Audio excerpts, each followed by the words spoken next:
Hello again, everybody, and welcome back to the Jim Cornette Experience. It's the world is supposed to be safe again, but while we flush the ship, the stench remains episode of the Jim Cornette Experience today, where we're going to talk about bad wrestling, read good viewer mail, and make the best of a bad situation overall. And to join me in this, Hawaiian Brian, the podcasting lion, the king of the Arcadian Vanguard Podcast Network, Mr. Co-host to you. He's the man who's done more podcasts than Elvis and the Beatles combined. Your friend and his, the great Brian Last, everybody. Aloha, Jim. A pleasure to be here once again. A day later than usual, but it'll be a lot of fun today.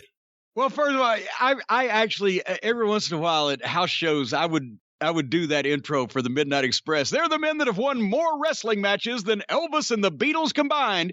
And you could see some people for a second, they'd be like, wow. And then it would sink in on them that makes absolutely no fucking sense whatsoever. And then they'd get hot. We are a day late. That's why I am so happy today, Brian Last, and I have figured out the reason why. And I have figured out where some people out there in the viewing public, the listening public, within the sound of our voices, these programs that we do each and every week may have come to think over the past couple of months that I am a bit grumpy, that I'm a bit surly sometimes, because normally when we're doing the experience, I have literally just spent the previous 4+ hours, because I have to walk away from both of them so many times, 4+ hours watching the fine television programming from NXT and AEW, and I'm in a piss poor mood and about to have the sour belches at that point. And then we start the program. That is why because today I'm just giddy, because that's in the past. I had to look at that stuff yesterday. Now all we got to do is talk about it. But I've discovered, I think that is the difference in my mood. We may have to talk scheduling here we may have to run this thing up the flagpole at Arcadian Vanguard all the way. Is Robert Kraft still a stockholder? No, absolutely not. Okay. Was never a stockholder. I wouldn't let him be a part of things here. I begged, if he came to you and said, I'll give you $74 million. Well, nevertheless, anyway, I would say no. Reason. I'd say no. Well, I know people that would probably jack him off for $74 million, but didn't that happen in Florida? Isn't that how he got arrested? Yes, that was the point of that whole. That wasn't $74 million. That was $75. Well, it's 75, 74. What's the difference? You know, like Nikolai Volkov used to say, you know what the difference is between 69 and 68? I said, no. He said, 68 is give me one, I owe you one. That doesn't make any sense either. But when he's 330 pounds and 6'4", and he's a heck of a guy and he's standing there in front of you, you laughed. Anyway, so the reason why I'm giddy and the reason why the show is a day late for the listeners, and I sent out a little warning on Twitter, but the Arcadian Vanguard Empire, the Cornette shows, everything just expanding, just blowing up, just going through the roof. And you're sitting there in front of tens of thousands of dollars worth of computer equipment and editing equipment and sound equipment, all the technological stuff. And since you've upgraded and you got the new equipment there, we were going to give the Cadillac a test run. Yeah. And what happened right off the bat? You had given the flux capacitor all the power she could take. And Jay Sharknado was on the bicycle back there pedaling to give it extra power. And Kippelman was running around somewhere. And from what I understand now, tell me if I believe this is what happened. We found out the spoke on the thermostat wouldn't go all the way through the hole to connect to the belt drive on the turntable so that we could lay these things down on tape. And, well, as a result of this, Kippelman's going one way, Sharknado's going the other way. And there's question as to whether we would get the show not only on tape, but also be able to store it in a place where it could be later sent out and disseminated amongst the computer networks so that everybody could listen to it on their download. And nobody could figure out. So we decided we need to get this shit straight. and run a couple of test drives through the flux capacitor first before that we made the initial contact with the Apollo capsule. So, therefore, we decided to wait until bright and early this morning, which we're doing now, to record this program. But I'll have you know that the way that the problem was solved, ladies and gentlemen, was not by Kippelman, was not by Sharknado. No, indeed, it was by my guy, my team. I've told everybody on the drive-through this past week, I finally got a team. Brian, you remember this. I got a team. My team, one of the greatest technological geniuses in the world today. This guy, he hooks up the audio with the video. He can do all of these deep fake things. He can broadcast around the world. He's the host of a very popular local cable access program down here. Actually, it's only in Sellersburg, Indiana. It's not on the big cable across the river here in Louisville, but he's been on for 14 years. It's a cooking show about punk rock. It's called The Velvet Colander.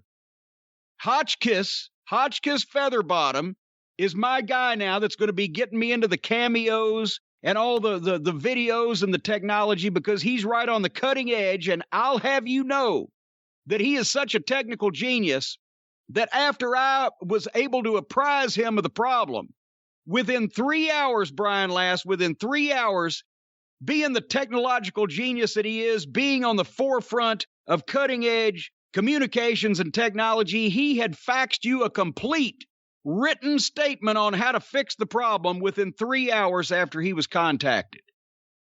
That's exactly how we got this whole thing straightened out and are able now to bring the people the fine programming that they deserve. You should thank Hotchkiss Featherbottom. I would certainly do that if any of what you just said was in any way true. I don't even know half of what you just said. You were just throwing words together. And I don't know who this guy with the made-up name is that you keep talking about, but certainly, he's my team. But certainly if I had any issues, I would turn to my team, not Mrs. Featherbottom or whoever it is you got working for you over there. No. I'll have you. Mrs. Featherbottom is his mother, I'll have you know, and she's a fine lady. Ever since Felicia Featherbottom? Felicia Feather, you remember. One time she was over and we spoke on the phone while she was here, but the poor thing, since the surgery, she's been all right. She had a mastectomy, I guess, to remove her breast. So now she's only got 2, and she's recovered since. What are you laughing? I'm not laughing.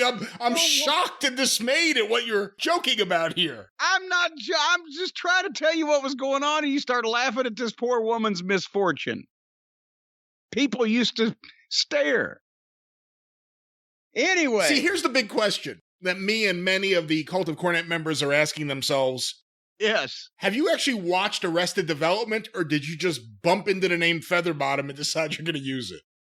Well, I've never seen Arrested Development, so if that answers your question.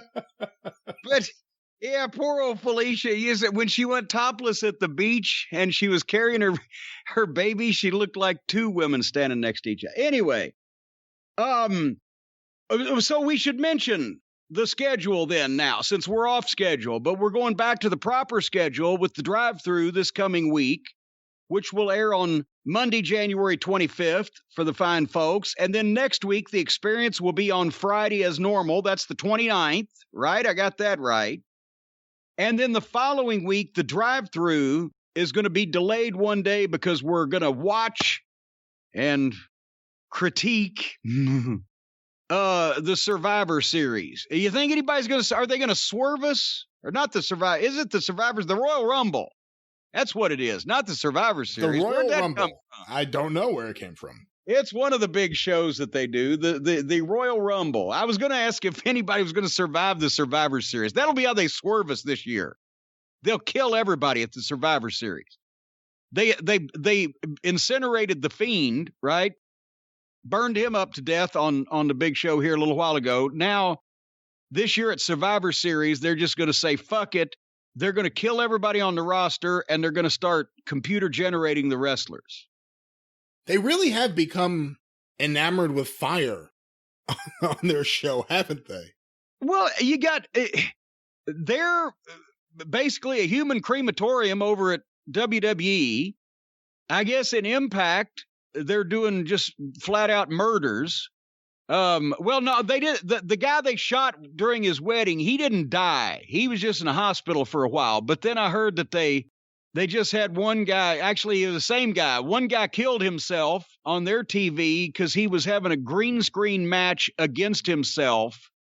And then he fucking killed himself at the end of it. And he looked like he's a 12-year-old kid with fucking in badly need of fucking some vitamin D or something.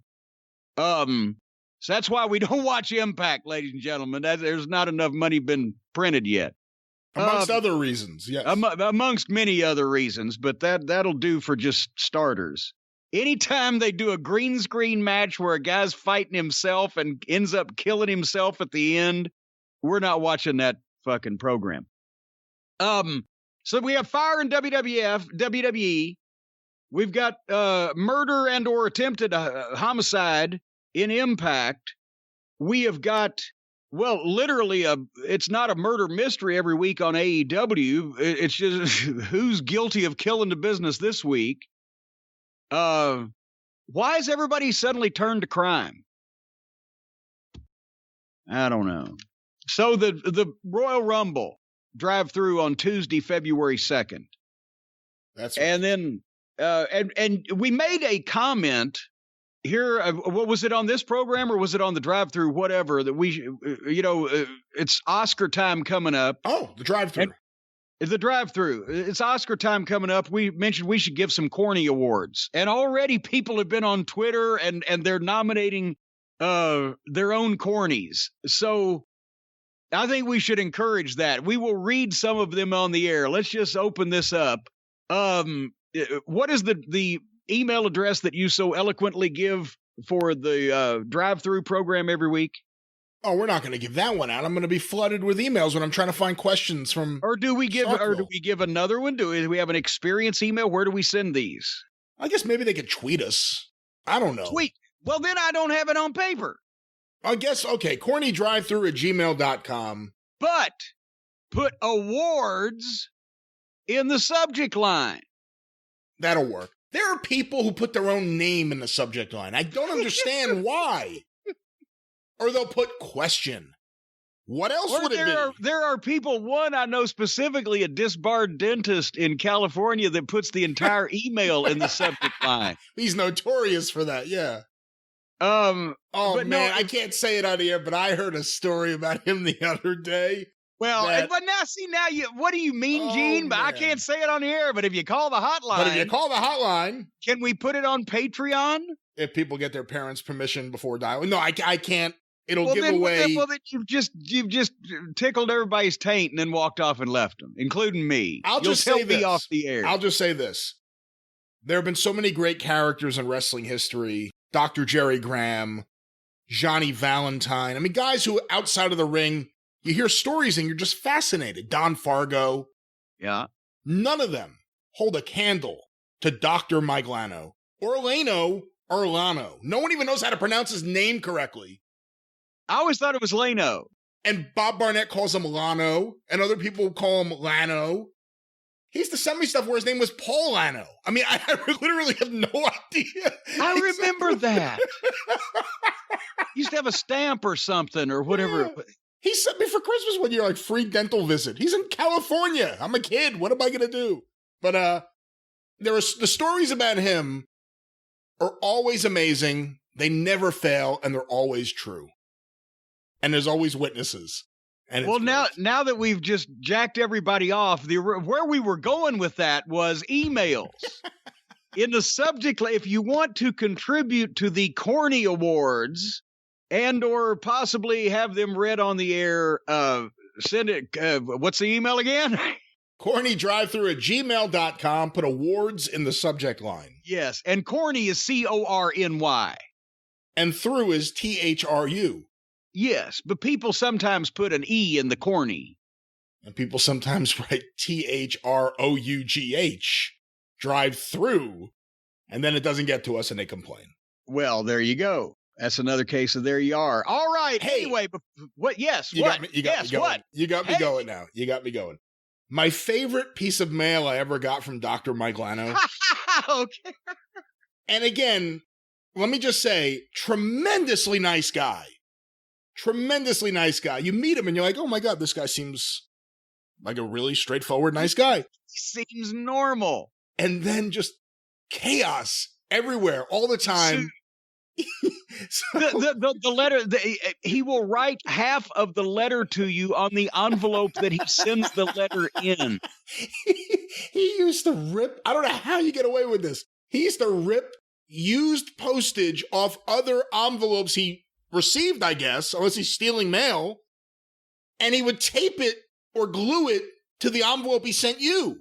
So it would be postmarked twice, the original postmark and the new one, but one time he sent me something, writes all over the envelope, and it was a bunch of stuff wrestling related. I forget, it may have been something around a Dennis Carluzzo show, so it was like him just sending stuff to be helpful in his own way. So maybe stuff about Eddie Gilbert. In the middle of that, for no reason whatsoever, was a photocopied page out of the National Enquirer. Crooked, not even photocopied straight, and half the article cut off, not that I cared about the article. And it was about Farrah Fawcett, and he just wrote at the top, man, Brian, Farrah's really gone downhill. I have no idea why he sent this to me. I've never spoken to him about Farrah Fawcett. I don't give a shit about Farrah Fawcett. Charlie's Angels, she was off the show, I think, before I was born. But now wait. His newsletter, because since he was a dentist. Wrestling reality. Well, his gimmick was Realano, WREALANO, whatever, at wrestling reality. But his column was Canvas Cavity. And this was also for seriously now, folks, ladies and gentlemen, this is not part of a bit. He had a cable access show out in Northern California, the San Francisco Bay Area for I don't know how long, called Canvas Cavity. And he would put on like random VHS tapes of wrestling and interviews that he did with people and himself. And at one point, because he offered free dental work to any wrestler if they came out to his office in San Francisco. So he one time filmed himself doing Abdullah the Butcher's dental work and put it on his local cable access show. My favorite thing on his show is when he would have a guest that wasn't there, and all you would see is him in his lab coat staring at a phone while the person spoke on speakerphone, and it would just be him staring at the phone. Well, I've told this story on the show before, but Cactus Jack, everybody knows Mick Foley's careful with a dollar, and back in the early 90s, around the WCW, he may not even have been with WCW at that point, but his lovely wife, Colette, they're out there in California, and Leno does some procedure on her teeth, bonding or whatever, and invites him to breakfast the next day at the hotel before they leave town. And of course, he does the thing where he didn't remember his wallet. But during the actual breakfast, the shit that he did on her teeth started falling out. He's the one that got me booked in Japan for the Lucha Group. We told that story here a while back on the program by impersonating me. And it was his idea that after I left WCW, I should go to Japan and book for the Lucha Group. I don't speak Japanese nor Spanish. And I said, well, yeah, I don't think that'd be a good idea. So I get a letter in the mail a couple months later from Shinma, who was the boss of the thing. Hi, Mr. Cornette, we appreciate your communication or whatever. Maybe before we talk business, you come over and say, they invited me to see one of their tours and to discuss, and I had to write to get back and say, I'm sorry, I believe someone has misrepresented themselves to you, kind sir.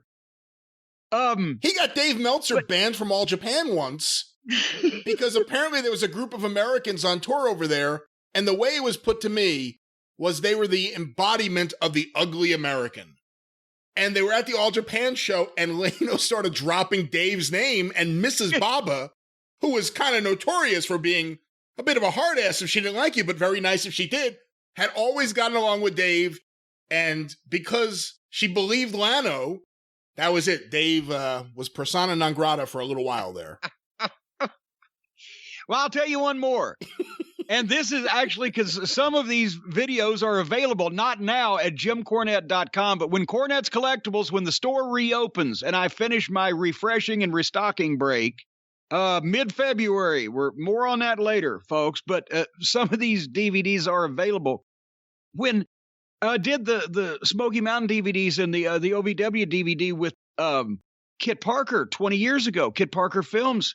You know, we sent the masters over and we'd done all the stuff and the ins and outs, and they were editing. And I said, "Do you need pictures?" He said, "No." He said, I've got all the pictures I need from the guy from the magazine." And I'm thinking he meant, well, obviously, usually it's Bill Apter. I think at the time he was with Wow magazine. That was what, or, you know, somebody with Pro Wrestling Illustrated, you know, the mag. Okay. Come find out when we saw him. It was too late.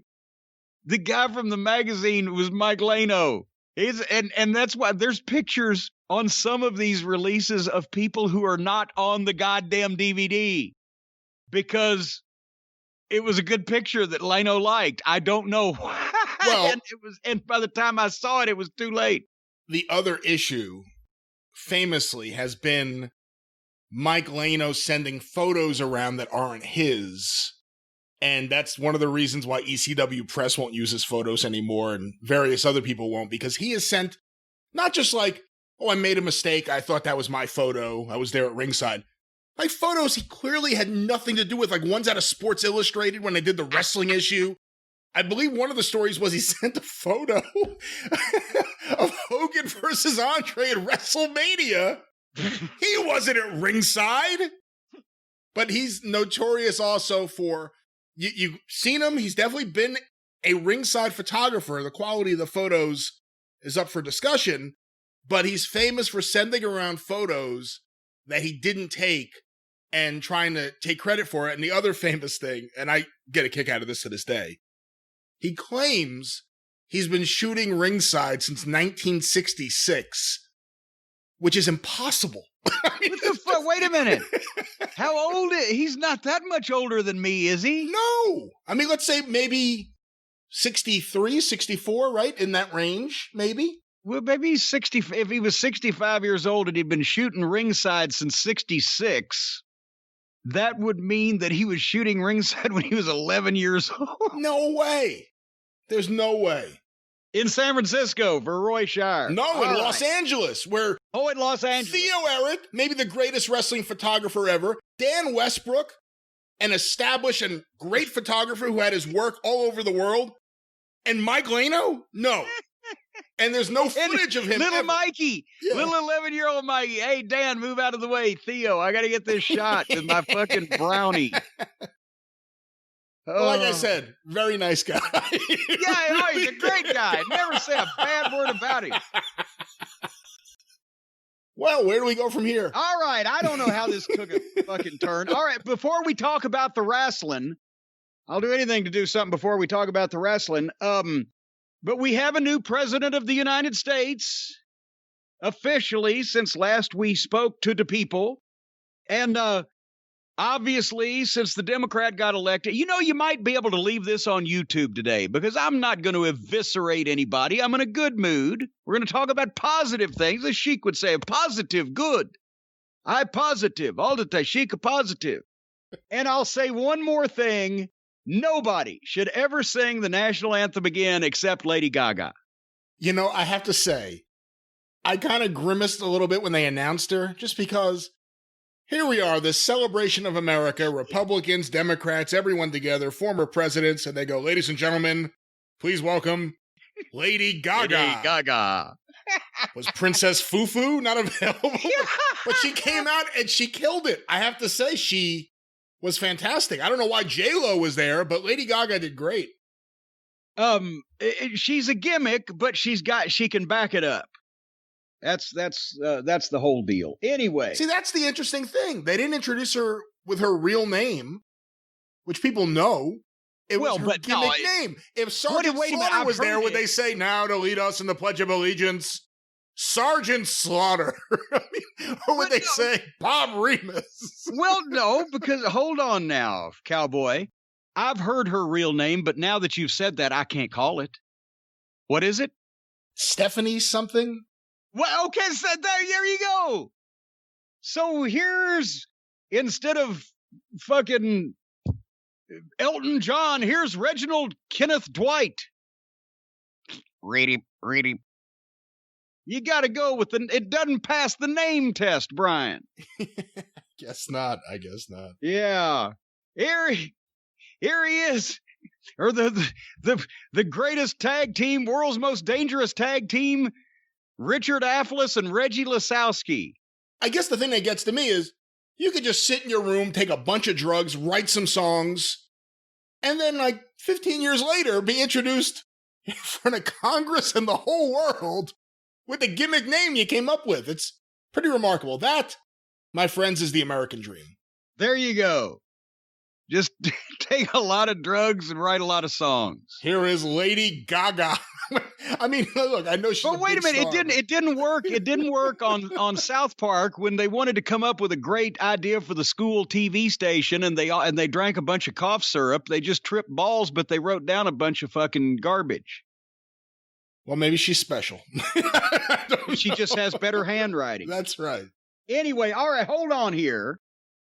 I got an email. We got a couple of emails from a couple of the listeners. Was that us coming back off of? We've already been back on YouTube, but people on YouTube have to go, what the fuck is going on over there on that regular podcast? The other day, someone actually wrote to me and said, hey, what did we miss on YouTube? And where can we find it? And I was like, well, if you watch on YouTube, you probably heard the part where we said, go and listen to the podcast to hear the rest of this. I love the drive-thru. How do I send in questions? But anyway, all right. You have emails, I understand. I have emails. This is from Robbie. And actually, this is what we were just talking about here a minute ago. Robbie says, I'm a Capitol Police officer, and I was there on the 6th, fighting during the riot. I just wanted to thank you. Your podcast has helped me deal with stuff from that day mentally and kept me entertained and my mind busy. And he has a question. Why haven't any of the bigger organizations like WWE, AEW, or New Japan given Jacob Fatu a chance? The guy's super talented, hell of a heel, possibly has the most impressive moonsault. Question mark. And I think we mentioned this before, but I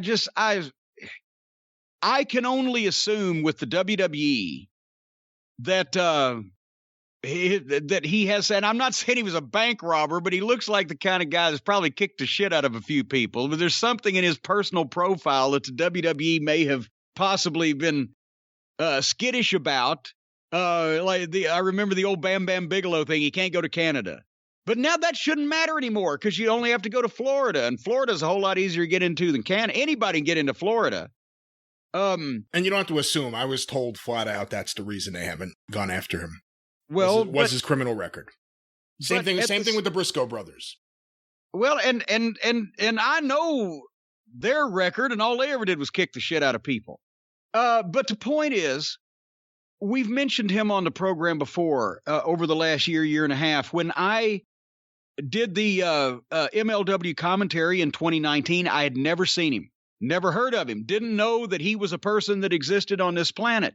And so I was in the It's not often that I'm at a show where I'm doing announcing or I'm involved in the program, but I'm in the same boat as the fans in the building in that this is the first time that all of us are seeing this guy, right? So obviously I had a minimal idea of what he was going to do, the fact they were going to hit and make a big stir, but I had never seen him. And, talking to him, it's not the same as seeing this guy when he's on, right? Probably he got over better in front of a live crowd cold that had not seen him before than anybody I've seen in the last 5 years, more. He's an animal. He has the fucking animosity coming off of him. He looks like a big badass that can kick the shit out of you, but then he does that amazing supernatural Samoan shit to where he does athletic things that it just looks so bizarre that they like the Crusher Blackwell drop kick or somebody body slamming Andre the Giant. It's like that doesn't look visually like it computes like this should be happening. And that's even more impressive. Not only the moonsault he has, I saw him do it. Brian, you've probably seen it once or twice on clips, but it's a springboard moonsault where he jumps up on the ropes, boom, then jumps on the rope again, and then springs off and nails it in the middle of the ring. And everybody said, oh, Cornette hates flips. No, this is a fucking full-grown Samoan beast doing this out of nowhere perfectly. To the point, I saw him on TV. The guy wasn't in quite the right place, and when he was going over backwards in midair, he saw, and he didn't even know he did this because I called his attention to it afterwards. He said, I didn't know, brother. But he's such a natural worker that he landed on his left knee and his right foot with his knee up and his elbows instead of landing on the guy with his right knee, which he would have if he hadn't adjusted in midair. Anyway, it's the little things.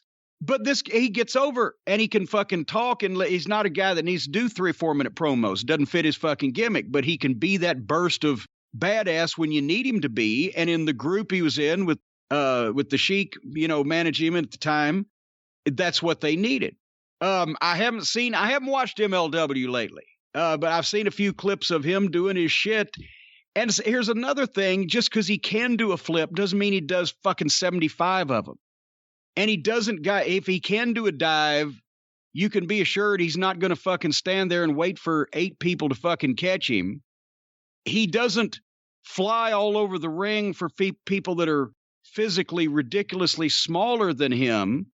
He's got a worker's eye toward how do I work with this guy and still keep myself the way I need to be and sell accordingly. And so he's just got it. But Court Bauer snatched him up, and that's when AEW was first starting. I said, if I had a billionaire's budget, I would be going around to every wrestling organization not named the WWE and be making deals with them for a cash payoff or future consideration or whatever I needed to do to get and expose on my national television the absolute best talent that I could find. And especially since that whole Ring of Honor crew from 10 years ago is pretty much snatched up, Cole, Strong, O'Reilly, et cetera, this guy would have been Hammerstone and Jacob Fatu and MLW would have been on my radar. The Briscoe brothers would always be on my radar in ROH. They could have had the nucleus of an incredible talent roster of experienced guys that hadn't been seen on national television. And look now, they're working with goddamn Impact, which is like having your pick of the prettiest girls in town and taking the warthog lives down the street behind the bushes. But you could have had a roster that could have been ready to make an impact and still not been seen on national television and been spoiled. But they instead went with, and by the way, Jacob Fatu comes from California, and probably the reason why that he was not involved in the AEW group from Southern California is because he doesn't play with children. And he wouldn't play with children. And he wouldn't allow children to play with him. He's serious about what he does. And he probably, since he looks like he could fucking eat 3 of these guys that are friends with the Bucks and all their high school friends and everything, that's probably why he wasn't invited to play. But it's just ridiculous. Once again, a wasted opportunity from the start to go and make relationships with other promotions. But as Bill Watts told me one time, he said when Vince Sr. would call and say, hey, I need Waldo Von Erich. I want him to start and work a program with my champion. When can you finish him up for me? Well, of course, because you're going to pay him 3 times what I can pay him anyway. So he's going to go regardless, but it's nice of you to call and I'll finish him up. And then Vince Sr. would give him a week on Andre and he'd sell out everywhere. If a guy with that kind of budget doing a national television show couldn't go to other promotions and make deals and even now this it's not exclusive. These guys on now that I think about this. Yeah, plus you're acting like the MLW contracts are something that everyone can't get out of. Well, no, but you're also acting like a goddamn AEW contract is a big deal. And most of these guys are allowed to work dipshit championship wrestling on weekends. So why wouldn't they still be allowed to work for the other fucking company or do a payoff or future consideration or whatever? That should have been done. But nobody involved in that epic thing over at AEW wanted to hire anybody but their friends that they like to play with. So more opportunities were lost. Anyway, that's the answer to that email. And hold on here. Where blah blah blah. Where'd the other one go? Oh. Hey Jim, this is from Joshua. I'm a huge fan of your podcast, and one of my favorite episodes is when you brought up the time the Iron Sheik cussed out Fred Lamson, and I want to know the whole story behind that situation. You know what's wrong with this question, Brian? He said the podcast was one of his favorite episodes, and I told the story, but now he's asking me what the whole story was. I was going to say, didn't you tell the whole story? I told the whole story, but I'll tell it again real briefly because it tickled me just to say that. And we've talked about athletic commissions in the past. And sometimes we get a lot of questions. How much did the commissions know? What did they let you go? You know, what good did they do or bad did they do? What did they let you get away with? Whatever. It depended on the states. It depended on the commissions. It depended on the promoters. Some had great relationships. Some had adversarial relationships. Sometimes, you know, they were real pricks. And sometimes it was just, you know, for years in Kentucky, the commissioner had the state athletic commission was two people, the commissioner and his secretary, and he never came to any of the shows. His fucking office was 2 blocks away from the Louisville Gardens. He never came to a show.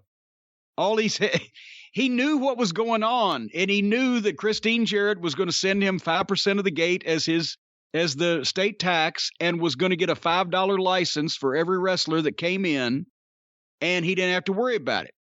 And there was really almost no such thing as outlaw shows back in those days, except for, you know, Dale Mann around Georgetown. And then they might have actually gone and inspected. Who knows? Probably not.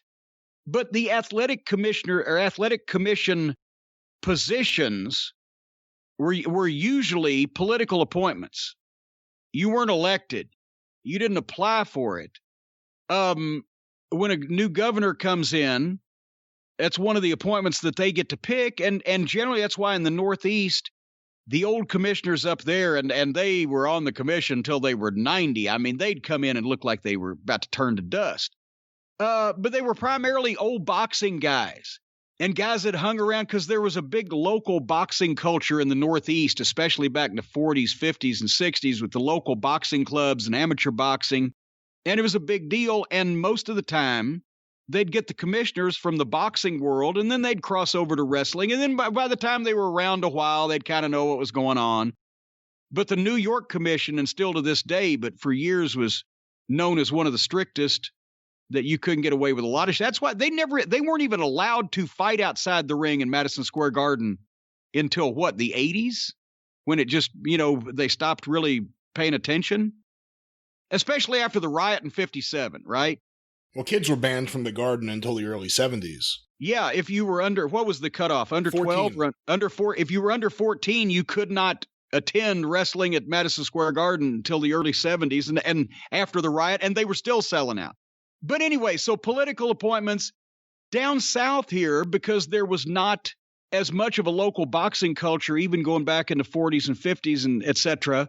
And because there was so much wrestling, the commissioners in the South were more wrestling oriented or knew a little bit more about it, right? But whereas the previous commissioner had been a guy named Frank Scroy, S-G-R-O-I, Frank Scroy, he'd been a local wrestler in the 50s for a while because he was from here, and he'd been tag team partners with Stu Gibson, who in between Jim the Black Panther Mitchell and me was probably the most famous wrestler from Louisville, Kentucky. But by that point in time in the 70s, he was a local organizer, and he'd been in political circles. And so they made him the athletic commissioner, and he was easy to work with, a nice guy, knew what was going on, never bothered anybody. Well, there was a change in the election, and all of a sudden he was gone. And here was a guy named Fred Lamson. And we used to call him behind his back, of course, Mr. Fudd, because he was almost bald. And he was an older guy, and he had this round face, and he wore suits, and he would get red in the face and almost start sputtering when everything would be falling apart in front of him, because he started coming to the wrestling matches, at least at the Gardens every Tuesday, and expected to have a lot of control and to be recognized and acknowledged and shit, right? So there was the time that he sent Christine Jarrett a letter saying that there would be no battle royals allowed because the rules of wrestling, which he, I'm pretty sure, absorbed by coming to 2 or 3 shows and watching the matches. If you're thrown over the top rope, that's a disqualification, which it was back then in the South in the NWA. Throw a guy over the top rope, it's a disqualification. Should be the same way now. That way you have to do it behind the referee's back. But since the object in a battle royal was to throw guys over the top rope, he said a 20-man battle royal would have 19 winners, so you can't have any more battle royals. What? And the Sheep Herders did an angle one time with Thomas Marlin, the referee, Eddie Marlin's brother, where they beat him up after the match to come back the following week to do a loser leave town match. But Fred Lamson thought that Jonathan Boyd had really hit the referee for real and fined him $250 and suspended his license until the fine was paid. So Jerry Jarrett had to pay $250 to the state of Kentucky for Jonathan Boyd to be able to come back the next week to Louisville and lose a loser leave town match. But the best one was he made a rule that none of the wrestlers can speak on the microphone. Oh, and also there was the time he tried the double juice Terry Funk pull apart and Jerry Lawler. That was the one, I've told that one recently, where there's 18 guys trying to pull Lawler and Funk apart. Funk screaming, "Silly pig, you pig!" And they're all bleeding. And Funk's got the eye patch on. His eye's almost ready to fall out. And they're ringing the bell and it's chaos. And Fred Lamson gets on a microphone. "Okay, boys, break it up. The match is over." And fucking Lawler looked at him and said, "If you think the match is over, you get your ass in here and try to break it up." And that was finally when Christine Jarrett gave Fred Lamson the grip, because he came around the back. His tie was up around his neck.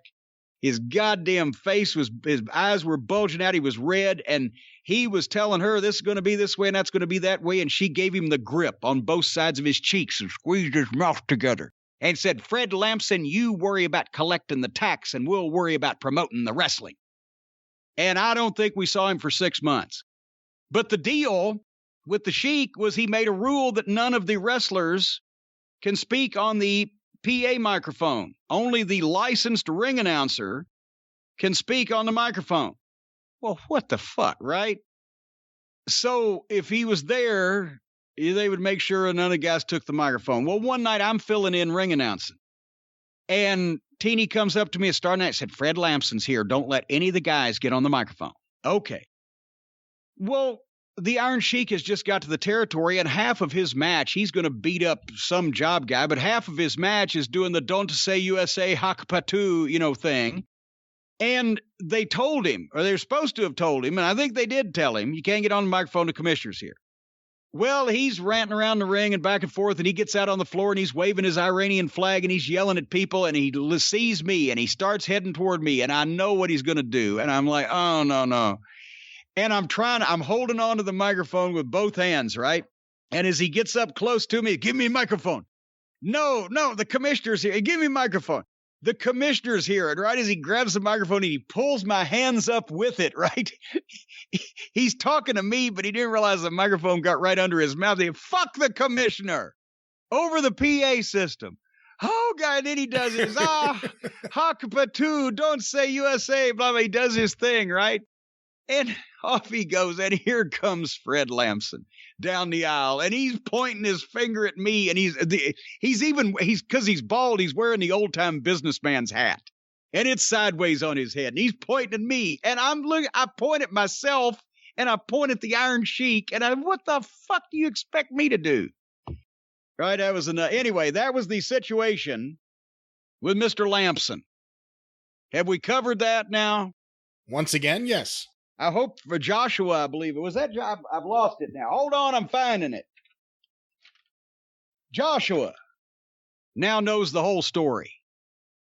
You know what? Fred Lamson, I have determined, would have been a much happier guy if he was on the athletic greens, Brian. Who wouldn't be? Well, I know I am, and I'll tell you what, and Stacy, we've said that Stacy And she has the mixer there in the refrigerator. Every morning, first thing I do, open the refrigerator, and there's a big jug of green staring me in the face. It reminds me to drink it because you like the fact that you don't have to juice. Folks, we've talked about it so many times with the Athletic Greens. It provides you with 40 fruits and vegetables and botanicals every day with added vitamins and minerals and prebiotics and probiotics and all those digestive enzymes. Holy mackerel. You know, your stomach could literally look like a septic tank if you don't do something for it. Well, all this stuff, Brian likes it because you don't have to juice and you don't have to spray all of those splashes from your mixer all over the kitchen walls. Fuck the juice. Fuck the juice. But I like it. You like it because it's not messy. Stacy likes it because it's healthy. I like it because I didn't know this, but I believe that as well as being good for you body-wise, it's good for your plumbing. Because I got to admit, before I started taking the Athletic Greens, my office bathroom, my toilet would suffer a backup at least twice a week. And since I've been on the Athletic Greens, some way or another, it helps unstop your plumbing as well. So, folks, one tasty scoop of Athletic Greens contains 75 vitamins, minerals, and whole food-sourced ingredients. I gave a different number earlier. That was just the 40 fruits and vegetables. When you add in the vitamins and minerals and everything, you're up over 75. And we all know that 75 is better than 69 or 68. 75, including a multivitamin, a multimineral, a green superfood blend. It works all together to fill the nutritional gaps in your diet, increase energy and focus, aid with digestion, and support your healthy immune system without the need to take 18 million pills and potions. It's all right here. And they continue to obsessively improve this formula based on all the latest research. They've revamped this thing 53 times to make it better over the last 10 years. Absorbable natural sources above and beyond in the third-party testing, and no matter what your diet, keto-free, paleo-free, vegan-free, dairy-free, gluten-free, less than 1 gram of sugar, and if you go to athleticgreens.com/JCE, they will give you a free 1-year supply of vitamin D and 5 free Athletic Greens travel packs with your first purchase if you visit that link, athleticgreens.com/JCE. A year's supply of vitamin D, 5 free Athletic Greens travel packs with your first purchase. So you're going to be farting through silk with this stuff. Brian, you love it. You better love it. I love my Athletic Greens. I start every day with it. You feel better. I feel great. And Athletic Greens just reinforces that. And it's a good feeling knowing you brought up juicing. That's one thing. But also I don't have to take a multivitamin anymore because all the vitamins are in Athletic Greens and they're not heated up to be in a pill form. So they're in the raw. They're ready to be ingested. It's fantastic. I like the taste too. Athletic Greens. I tell all my friends to get it actually now. Do you ingest them in the raw? Am I nude? Is that what you're asking?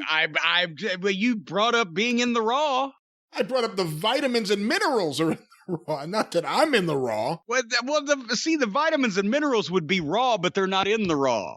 See, if you were nude, would be in the raw, eating your raw vitamins and minerals and vegetables. Surprised Vince didn't go with that. I'm surprised Vince didn't go with that. Monday Night Nude.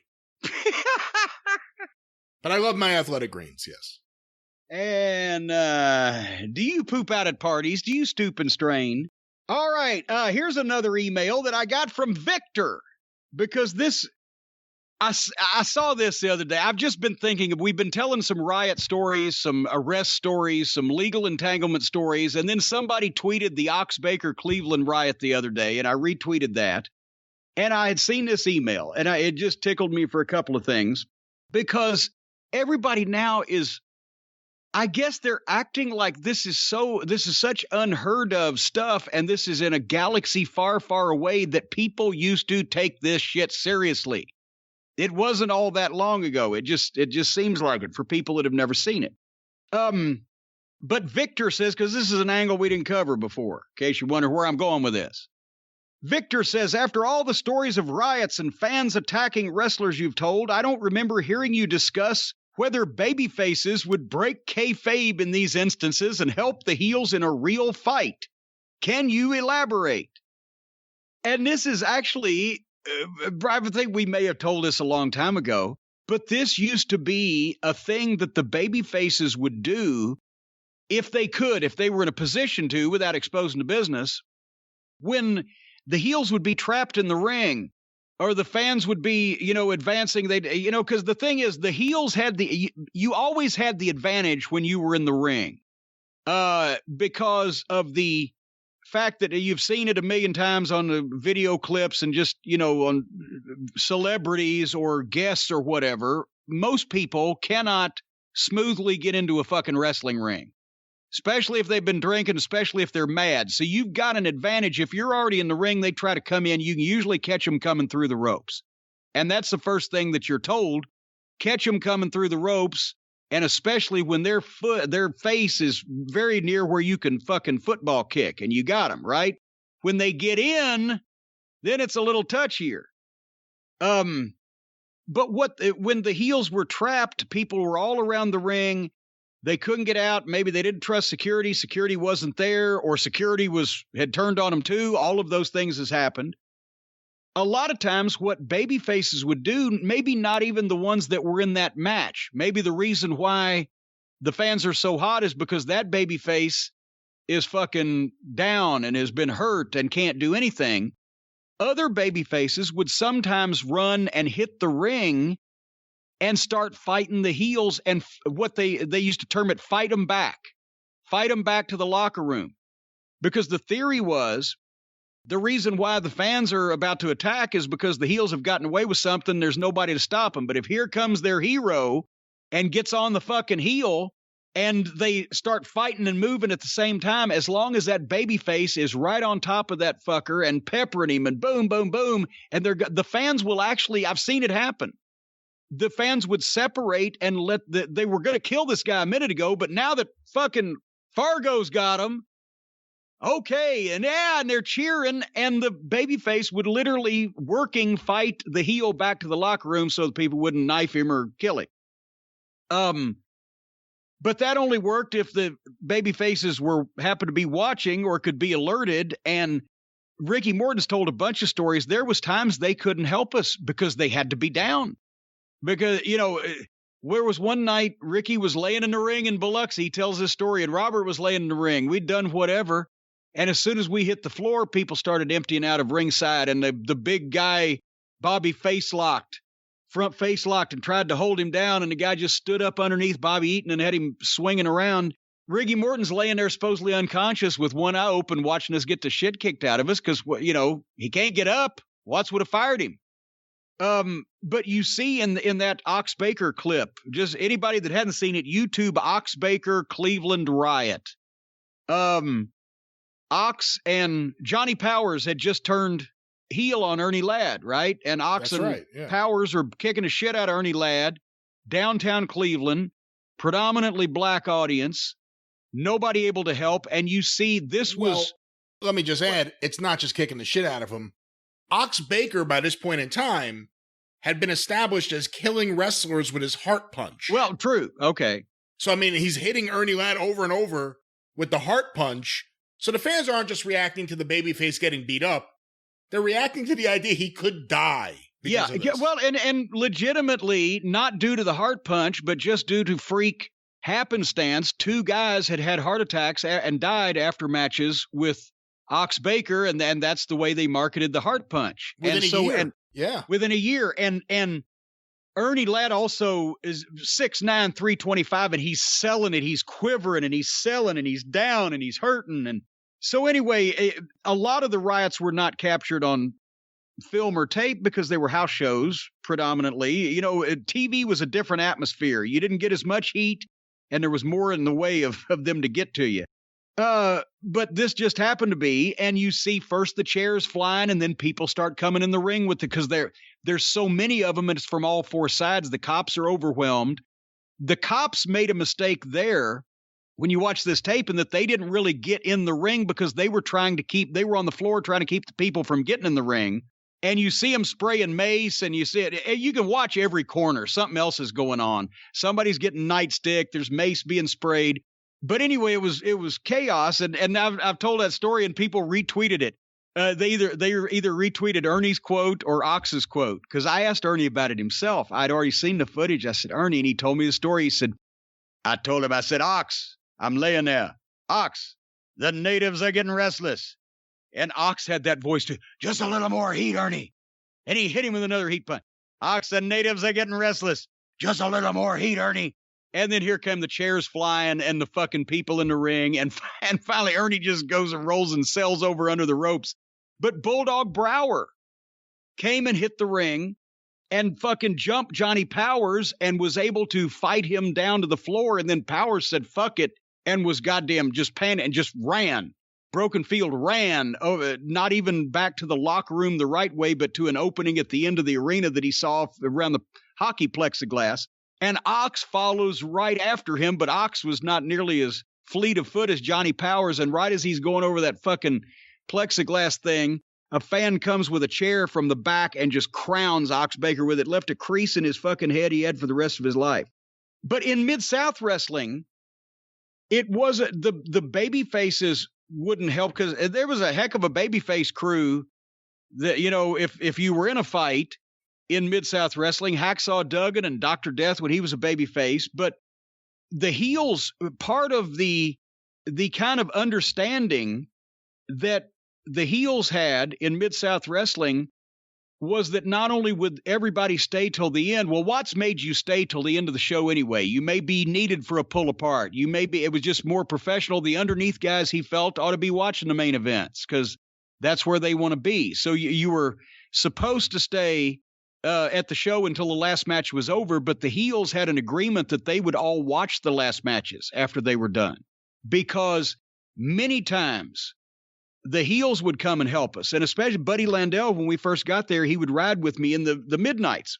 And he'd be on earlier, and then he'd get dressed real quick, and then he'd watch our match. And the first time we had a fucking deal in Baton Rouge, before Dundee even got involved in that other thing I told you about, it was the first time we wrestled Magnum TA in Wrestling 2. It was like the middle of January of 84, and we had only done like, I think, 1 or 2 underneath matches in Baton Rouge. So we didn't realize how they could get. And for the first couple weeks until this night, Dennis Condrey carried the tennis racket back from the ring.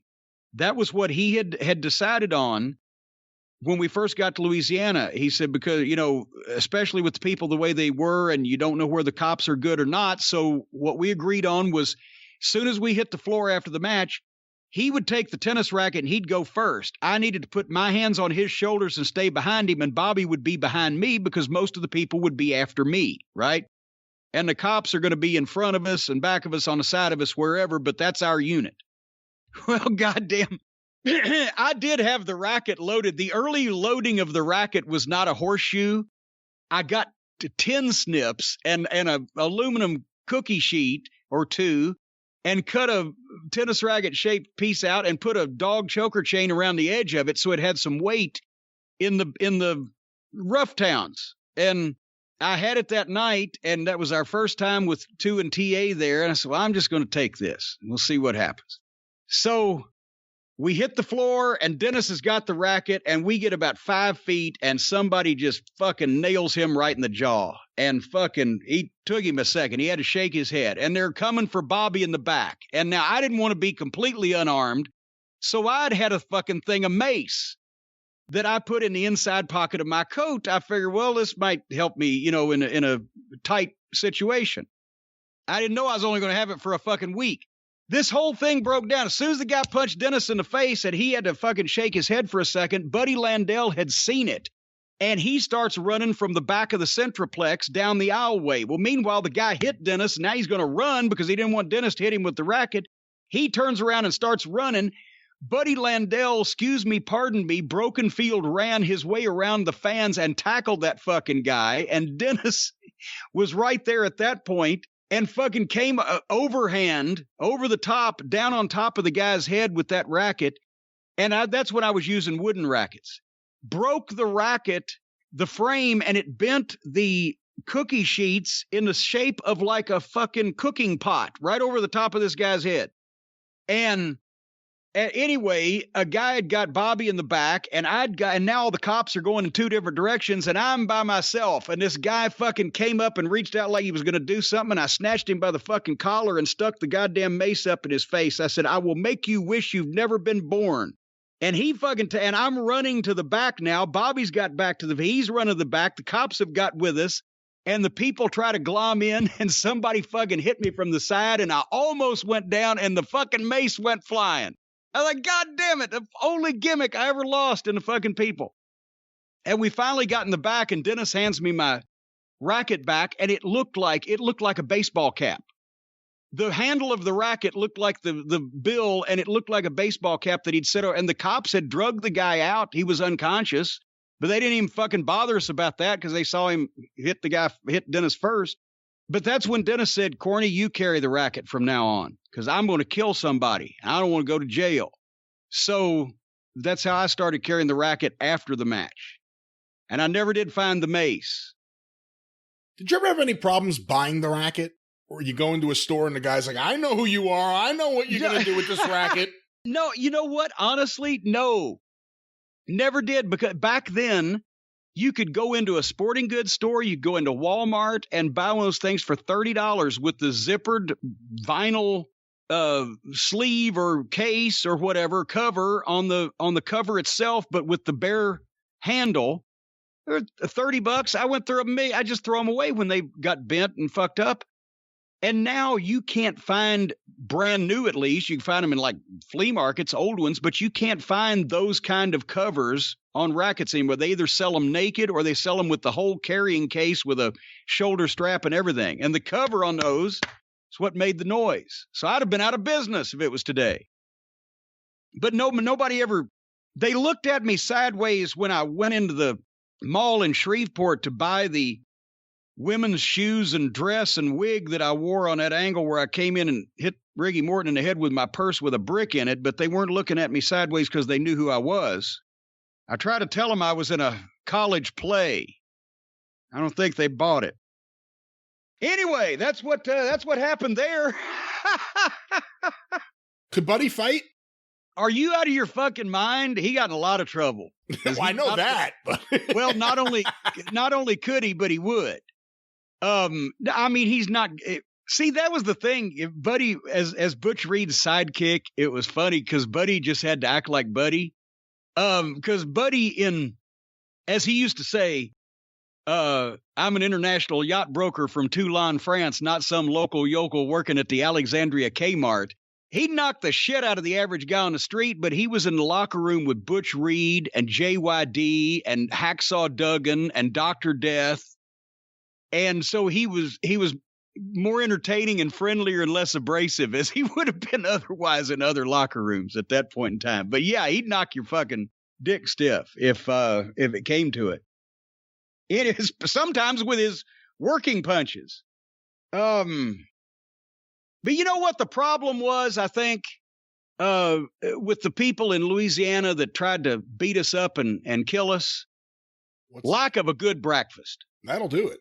Lack of a good breakfast will make you grumpy every time, folks. That's why, and that's another reason why me and the great Brian Last are so giddy and happy today, because we're on the Magic Spoon. The Magic Spoon, the best dadgum cereal in the world. The kids will eat this like candy, but it's good for them. You'll eat it like snacks, but it's good for you. You don't even need to use the milk. I have cut down my milk participation by just eating this stuff like popcorn. Milk participation? Milk participation. You know, sometimes you can be lactose intolerant. That's right. And I figure I don't know that I am, but I'm intolerant to most everything else. So lactose might very well be in there. But folks, if it's your New Year's resolution to eat better, to cut out the sugar and the junk, and cut down on the carbs and the unhealthy food, Magic Spoon. Start your day off right, or get the kids off to school where you can start drinking your wine in the morning, mothers.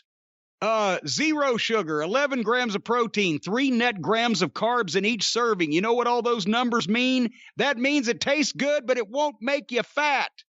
And so many of you have asked, you can build your very own custom variety box. You don't have to get just a shitload of one of the delicious flavors. You can get all of them. You can make your own boxes. Cocoa, fruity, frosted, blueberry, peanut butter, cinnamon, Honestly, it tastes too good to be true, but it is. And it tastes too good to be free, but it is. Gluten-free, grain-free, soy-free, GMO-free, just not money-free. You got to pay for it, but you'll love to do so. Go to magicspoon.com/JIM. Grab a variety pack and try it today and use the promo code JIM at checkout. Save $5 off your order of the variety packs. And remember, if you don't like it, there's something wrong with you. But if you don't like it for any reason, they're going to give you your money back and not ask any questions. They will not grill you. They'll not put you through the ringer about it. They'll just send you back your money and question your taste. magicspoon.com/Jim and use the code JIM to save $5 off. Well, Jim, I'm willing to bet that the writers of Raw aren't starting their day with Magic Spoon or any other reasonable breakfast that will actually help them, because that show sucks. I think those writers may have a spoon up their nose. I don't know. But has it come to this? We've got to talk about a little current wrestling here. We don't watch Raw as a program because life is too short. But we mentioned earlier in the program they have a fascination now with fire, and apparently with Randy Orton at the center of all of it. And who's the little blonde girl on the swing? Alexa Bliss. Would you like some candy, little girl? So she basically shot a flamethrower in Randy Orton's face, and now people are saying, well, he's always tweeting the footage of him and Ronnie Garvin. Actually, I just retweeted.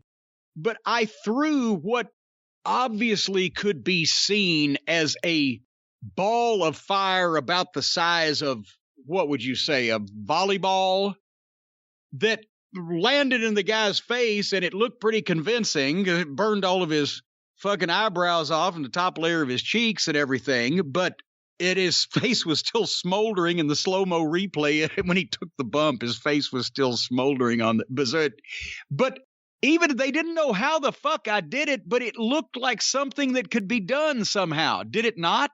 Am I just making this up? Or looked like something that you could do and you didn't need cooperation of having a special effects person put a flamethrower in your fucking sleeve? And she shot him with a 10-foot long burst of flame into the face, and he went down and gripped his face tightly and sold in agonizing detail for about 45 seconds with nobody coming to help him. And I guarantee you, if you burn something, the first thing you don't do is grip it tightly. But otherwise than that, it looked completely legitimate, right? And this was after that he had set the Fiend, a.k.a. a fucking mannequin, on fire on the previous show. So they got the fascination with fire. They're pyromaniacs. Just a pyromaniac. How? What do you want? How? What do you want? How? Anyway, see, I told you I was giddy today, Brian. We got to do this show earlier every day. I think I like you better cranky. Oh. If you're going to sing. Oof. All right. I had to quit singing because of my throat. Yeah, people threatened to cut it. It's all right. Hey, I don't care if you love me. I don't care if you don't.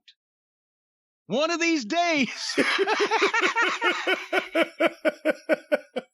It's all right if you love me. It's all right if you don't. I'm not afraid of you running away, honey. I got the feeling you won't. There ain't no sense in pretending. Your eyes give you away. Something inside of you's feeling like I do.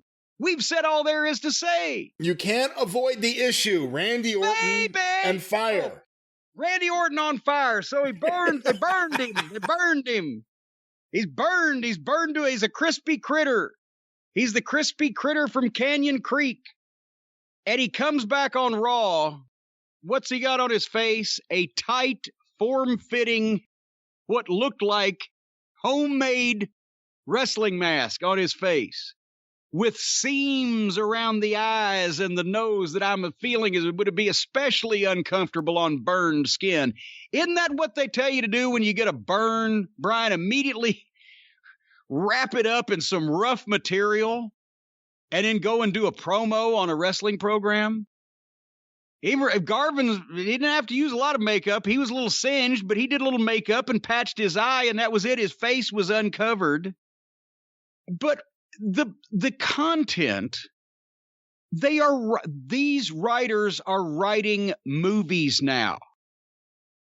They're writing movie scenes. This was verbiage. Nobody talks like this. And if you were an actor the level of a Jack Nicholson, possibly you could, but Corey, if you were an actor the level of Jack Nicholson, you'd be having much better verbiage handed to you by prominent screenwriters that would sound a lot more convincing than this horse shit. He's in a dark room with this mask on and being real dramatic and multiple takes because I'm sure they were having him do it word for word because there was no emotion in it whatsoever. Nothing that you could believe. It's just a guy trying to be a movie actor. And this is not knocking Randy Orton because they want him to do this, apparently. I'm sure it wasn't his idea that, well, I'll put this mask on and be in a dark room and say a bunch of shit that I would never fucking say. But are they going now for some kind of Emmy, an acting award, or they might get a Corny for this one? But is that what they're going for? This is not. It's not wrestling. It's bad acting and independent filmmaking at this point, is it not?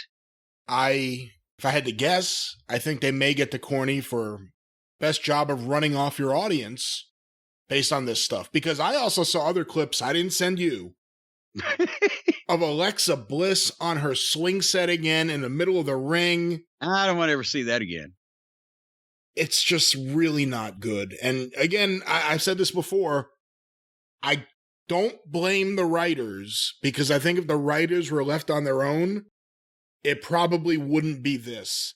This is Vince McMahon. This is writing for Vince McMahon and the silly bullshit that he wants wrestling to be in 2021. This is Vince. I don't think he's dragging them kicking and screaming, though. Well, I don't think any of them are putting up a big protest because they want the cushy job. Well, fuck them then. I've always been against writers in wrestling. I am too. And I have seen no evidence of late from any company that has writers that I should rethink that strategy. So I don't know what anybody was supposed to take away from that. And it just went on and on. And it's not like it was a story that you would be interested in that he was telling, that it was just fucking dreary, attempted acting with hokey dialogue over a preposterous scenario that could not be possibly believed even by the most ardent of Trump-sucking believers. Nobody with a brain past molecular size could not only believe any of this, but care about it because it's so preposterous. He didn't burn this guy alive. She didn't really hit him with a flamethrower, and nobody's trying to make us believe any different. So, I don't know what to think. I did see WWE on their YouTube channel put up a top 10 list of the top 10 instances of superstars throwing fire. Would you like to guess where Jim Cornette throwing fire to Ronnie Garvin is amongst the top 10? I do. I was not even consulted on this list, so no, I'm not sure where it's placed. Number 8, the 8th greatest instance of a superstar throwing fire. Well, what were the 7 that beat me? Well, I got to say, too, watching this, I watched some of these clips.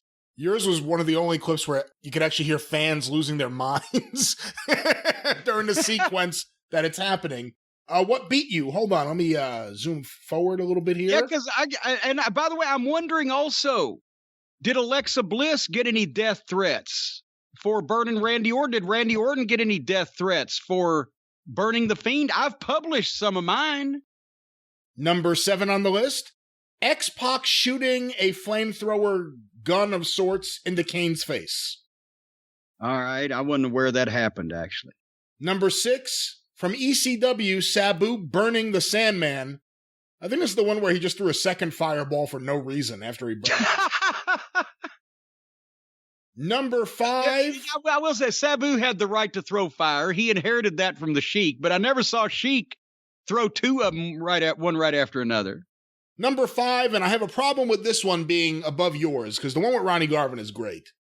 But The Undertaker burning Paul Bearer after the match with Mankind at In Your House, that's the one where you clearly see him holding the lighter and just lighting the flame. Like, there's no effort into hiding anything here.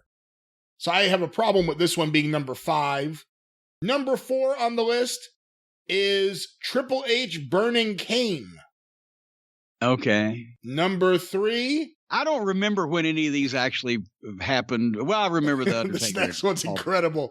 Number 3 on the list of the top 10 occurrences of superstars throwing fire was Scarlett burning Keith Lee when he opened up the good God, the binder and a flame shot out of it. And it was so bad they had to edit it several times, and it looked like shit. And you know what? I come to think of it, he never even got a scab, did he, off of that? I don't even remember, which is pretty sad. Number 2. You know what? You know why this is the list of 10 greatest? It's because these are the 10 they had video on.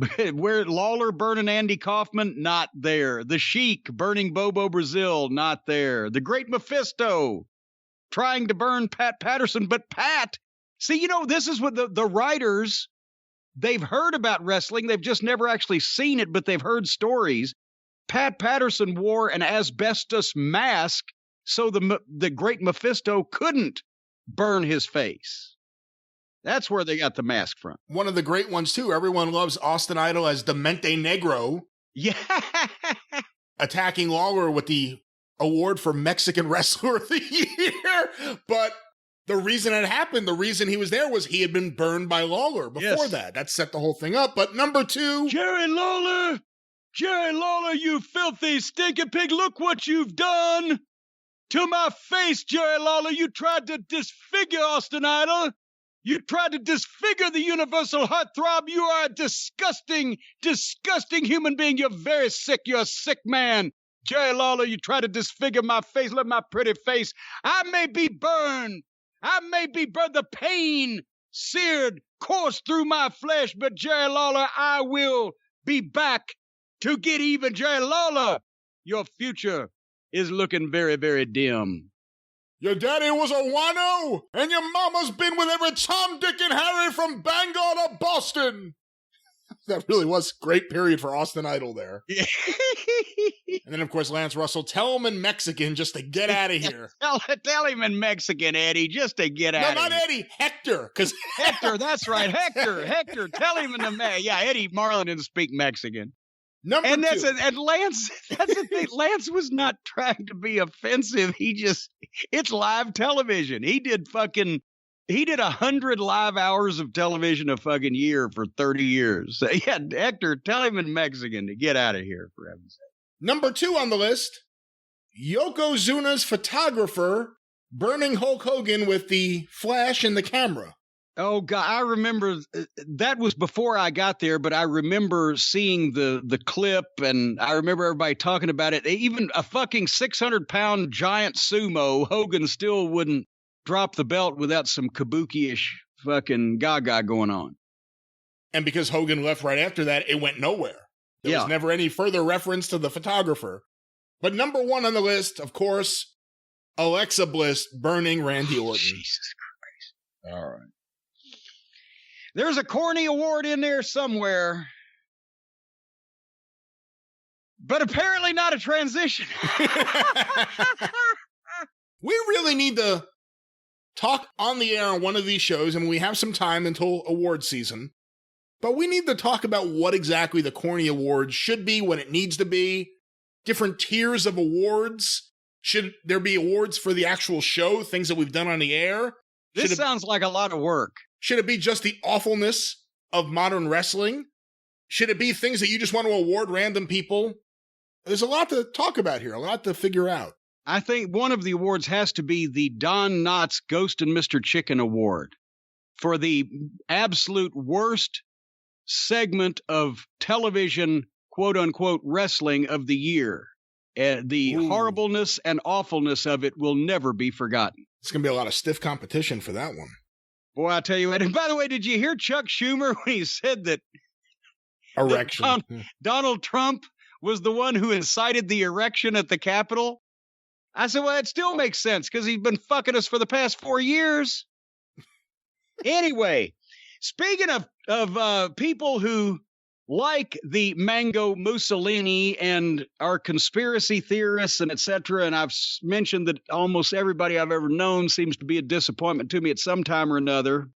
Another guy from the wrestling industry has apparently melted down into mental insanity. Val Venis. And I didn't even know this. I haven't seen him in years, hadn't talked to him in years, but all of a sudden, especially over the last 2 weeks, everybody's been tweeting me. Have you heard what Val Venis said on Twitter? Or have you seen what Val Venis put on Twitter? Whatever. Apparently, he's another conspiracy theory. He blistered The Rock for supporting the communists. He's a conspiracy theory. Has he lost his mind? Is this a Billy Jack kind of situation going on here? I hate that because I like this guy. And apparently Billy Jack's gone missing. I don't know if you know that. But no, I just knew that he had been saying batshit crazy things for the last several years, but now he's missing. I had seen a few things in the last week that said that no one has heard from him since April, I think. He has just vanished. You know, when you looked at his videos and heard the stories that he was telling, and it was almost like when the Sheik was bad off, the Iron Sheik was bad off there a while back. You was like, are people taking advantage of him and, you know, putting him up to this? And he's obviously got problems. With Billy Jack, it was like, is the people that are shooting these things, they've got to know that he obviously has an issue. Or at first people were thinking, was it some kind of gimmick that he was using? But he was way too convincingly crazy for it to be a gimmick, because where did Billy Jack suddenly become the most convincing actor in the history of fucking wrestling, right? So that I feel bad about that, but Val Venis is doing this on his own. He's saying these things. He's in possession of whatever faculties he's got. He's doing this on his own. Whether he's off on fucking planet Zambodia or not is a different conversation. But did you have some of the information there of things he's been tweeting? Well, you mentioned this to me, and I tried to pull up stuff. It's not easy because his Twitter account is gone. Oh, no. Okay. Apparently, and I'll read you what I was able to find, but apparently he had been blocked by Twitter for violating their child sexual exploitation policy. What? And then once the block had ended, he quit Twitter. Based on what I'm seeing, I think that's exactly what happened. But wait a minute, now the stuff that I was seeing, and nobody has accused him of being a child predator that I'm aware of. Is this some kind of loophole that he's fallen into while being anti-communist and conspiracy theorist, or is this some unrelated issue? I think it's related based on what I'm seeing here, and I think we should also remind everyone Val Venis, a Canadian. Because obviously he has a lot of Canada. I don't know if he lives there now. He lived in the States for quite some time, but he's from Canada. Here are a series of tweets that it looks like he put out the day of the inauguration, which may have led to the ban. Today's wonderful American inauguration is a massive lesson to all American children. Listen up, kiddos. Crime pays off, and pays off big in America. Ballot voting fraud combined with pedophilia are two crimes that can help you become president of the USA as well. Learn well, kids. The hand of a pedophile on the Bible while lying through his teeth is a sad and sick thing to see and hear. The global pedophile elite are jumping for joy right now as they know. Wait a minute. Is that a branch of All Elite Wrestling? No, let's not even make that joke. No. Wait, I'm just global pedophile. GPE. Watch out for those. Somebody's going to use those initials. The global pedophile elite are jumping for joy right now as they know their kid-diddling cartel will never see justice under Biden. So I was able to find these tweets. What? How do they sell that? We asked earlier in the program how that they sell that Biden's got Alzheimer's or is mentally incompetent when every speech he gives is more lucid than anything that Donald Trump's ever said. But how do they also sell this guy, this guy who cries when he's addressing meetings of his friends, who loves kids, who has a big family that all love him? How do they sell that this guy's a pedophile? What the fuck is the matter with these people? And Val Venus, and you and I were talking about this when we spoke yesterday while waiting on Hotchkiss to fix the technical problems. He was a great talent. Sean Morley was his real name. Maybe he's changed it to Val Venus since then. I don't know. But he had had a good run in Puerto Rico when that was still kind of a legitimate territory. Had worked some in Japan, worked in Canada. Had a number of years of experience, but still had not been seen when he was signed by that late 90s run when we were trying to go and find unseen talent and guys you could bring in. Had a great fucking physique, tremendous smooth worker for that size. He was still smooth and quick and light on his feet. He could cut a promo. He had personality. He looked like something. And he acted like somebody, right? All the tools there. And I can see why he might be, I can see why he might be bitter. This isn't bitter. This is just crazy. But he was another casualty. I brought this up of Vince Russo's booking. Shit stain fucking Incorporated. Killed another guy's career. This was at a time where he had not been in the business 10 years when he debuted as Val Venus. And that was in 1997, if I recall. And after the next 3 years, by the time let's say he was in his early 30s, where the fuck did he ever go? Where the fuck did he ever wrestle? And I'm knocking the guy now because he's apparently lost his fucking marbles. But he was a great wrestler. Where did he go? Nowhere. Nobody wanted a guy whose whole fucking gimmick was based on a dick. His name rhymed with penis. That was, oh, wow. Who in the world could come up with something like that? That was cutting edge creativity. That Sean Morley, with any other gimmick, still had every tool and everything that was necessary to get over with a push in the WWF. It's just you had a guy who was living out his prepubescent, weird sexual issues because of his lack of experience in same with anybody but his own wife in his entire life. And that's why you had all of the weird women and all of the dick jokes and all of the fucking whole bullshit. And it killed Val Venus, gave Sean Morley a 3-year run, maybe, not even on top, and killed the rest of his fucking career. In the last 20 years, what's he done? He's done a few reunions as Val fucking Venus. Otherwise, he was fucking poison in wrestling. He's another one that we've listed them, the headbangers with 2 more guys. He just ran them out of the business with those gimmicks. So I would be sympathetic to Val Venus. Always liked him. He wasn't crazy then. He didn't say batshit crazy things like that in those days. Thought he had a good fucking head on his shoulders as he come under hard times and can't afford his medication because shit stain killed his wrestling career in his early 30s 20 years ago.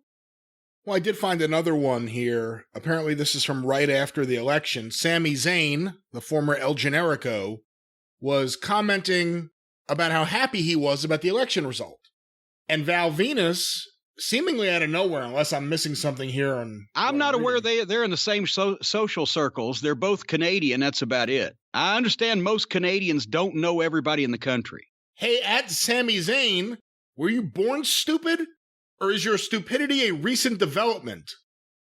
And then Kevin Owens replied, I remember in the early 2000s when I'd picture the day Generico would get berated on the internet by a pot-obsessed porn star portraying ex-wrestler because of Donald Trump. It's about time. Well, good for you, Steen. That was a pretty good one. I don't know what's the matter with Val. I think we ought to close it right there. I don't know what the fuck is the matter with anybody these days, but obviously he's in some type of health decline or just mental decline or just out on the street and can't afford his fucking psychiatric medication or whatever. I feel bad, but can't take care of everybody. There's nothing else I could add to this. Very talented wrestler. Yeah. Question the gimmick. I mean, imagine wasn't there? I mean, you may have just said it and I missed it because I was looking for articles, but originally was there thought about bringing him and teaming him with Edge? Am I wrong when I say that? When he first got brought in? I mean, somebody may have said it. I don't remember that being the case because Edge and Christian came in together. But they had their first dark match where we actually saw them in front of people against each other up in Canada. And I liked Christian, but I was blown away by Edge. He was the one that they were mostly featuring at that point. I'd say mostly he was the one that they wanted featured in that dark match. So he was a heel. And I'm like, this fucking guy could be the next Ric Flair in terms of a fucking blonde, cocky, sexy looking, but beg off kind of chicken shit heel. And Christian was very good also. And I remarked to JR at the monitor, I said, we got these guys signed up. They're fucking great. And JR said, shh, because old Carl DeMarco, the head of the Toronto office, but he had found them. And they were kind of his. And DeMarco was friends with Brett too. And JR said, we got them for $300 a week Canadian. Don't he don't want to be putting them over in front of DeMarco real loud. He was afraid they'd ask for more money. But I don't know if they were going to team them because it always seemed like the Brood thing was the first thing they put together to me. I don't know though. But that was, unfortunately he came in at that point where a lot of those guys came in where Dipshit had more influence and Vince was listening to him. And a lot of those guys never recovered from those fucking gimmicks. Actually, I may have had the story completely wrong. I'm not sure, but I'm looking it up online. Was Edge married to Val Venus' sister at one point? That's what it was. Yeah. Yes. They were brother-in-law or whatever the fuck that was. That's what the story was. But they weren't going to be a tag team. Okay. Well, I don't know about their personal life, but you know what I'm saying. All right. Should we move on to NXT? No. All right. There's got to be something else. This is going to be brief. NXT on January 20th. At least we got to watch the inauguration all day, so we were in somewhat of a good mood, but this brought it way down. They're not even trying anymore. I know that, it's not like there's a ratings war on either side now, because it started out that way, but everybody, I think, has pretty much figured out they're going to get what they're going to get. NXT's not trying at all. AEW is, you can't tell whether they're trying or not. That's the kind of thing, Dennis Condrey used to say that. He used to liken this to working with the Von Erichs. He said, have you ever been in an easy street fight where you knew you were going to win, but the other guy was trying? That's what it's like working with the Von Erichs. It's the same thing with AEW. You can't really tell whether they're trying to win a ratings war or not because their shows all look fucking same anyway. But with NXT, the Dusty Classic Tag Team Tournament, this should, in memory of Dusty Rhodes, this should be a big fucking deal, right? You would think. And I know that there's not 24 great tag teams around the world like there was at the, what was it? Was it 24 or 16? How many teams were in the first Crockett Cup? It was more than 16. It was, 87 definitely was. Anyway, the point is, I know there's not that many, but goddamn, if you're gonna if you can't have any more teams than this, or any better teams than this, don't have so many fucking teams. The opening match on NXT in the Dusty Classic was Kushida and good old Leon Ruffin against Johnny Sameface and Austin Theory. I tried to fast forward through just to watch whenever Austin Theory was in the ring. This is why I went. I said, I'm just going to watch whenever Theory's in the ring because he's a goddamn future superstar, right? Well, he should be a future superstar. Who knows what'll happen? But I spent about 1 minute seeing him get beat up by a skeleton that was stolen out of a medical school and a homeless Japanese midget. And I said, fuck it, and fast forwarded. And this was the first 20 minutes of the program. I'm sure Kushida's a technical genius, but he's also 5'3", wearing blue jeans and tennis shoes. And he looks like he just got up from a nap under the overpass. He's not 5'3". Okay, 5'2" then. I'm sorry. He may be 5'6". Fucking exaggerate. Maybe 5'6". He might be. Yeah, so was Aunt Lola. Was she? And, Was she was 5'6"? Actually, she was only 5'4".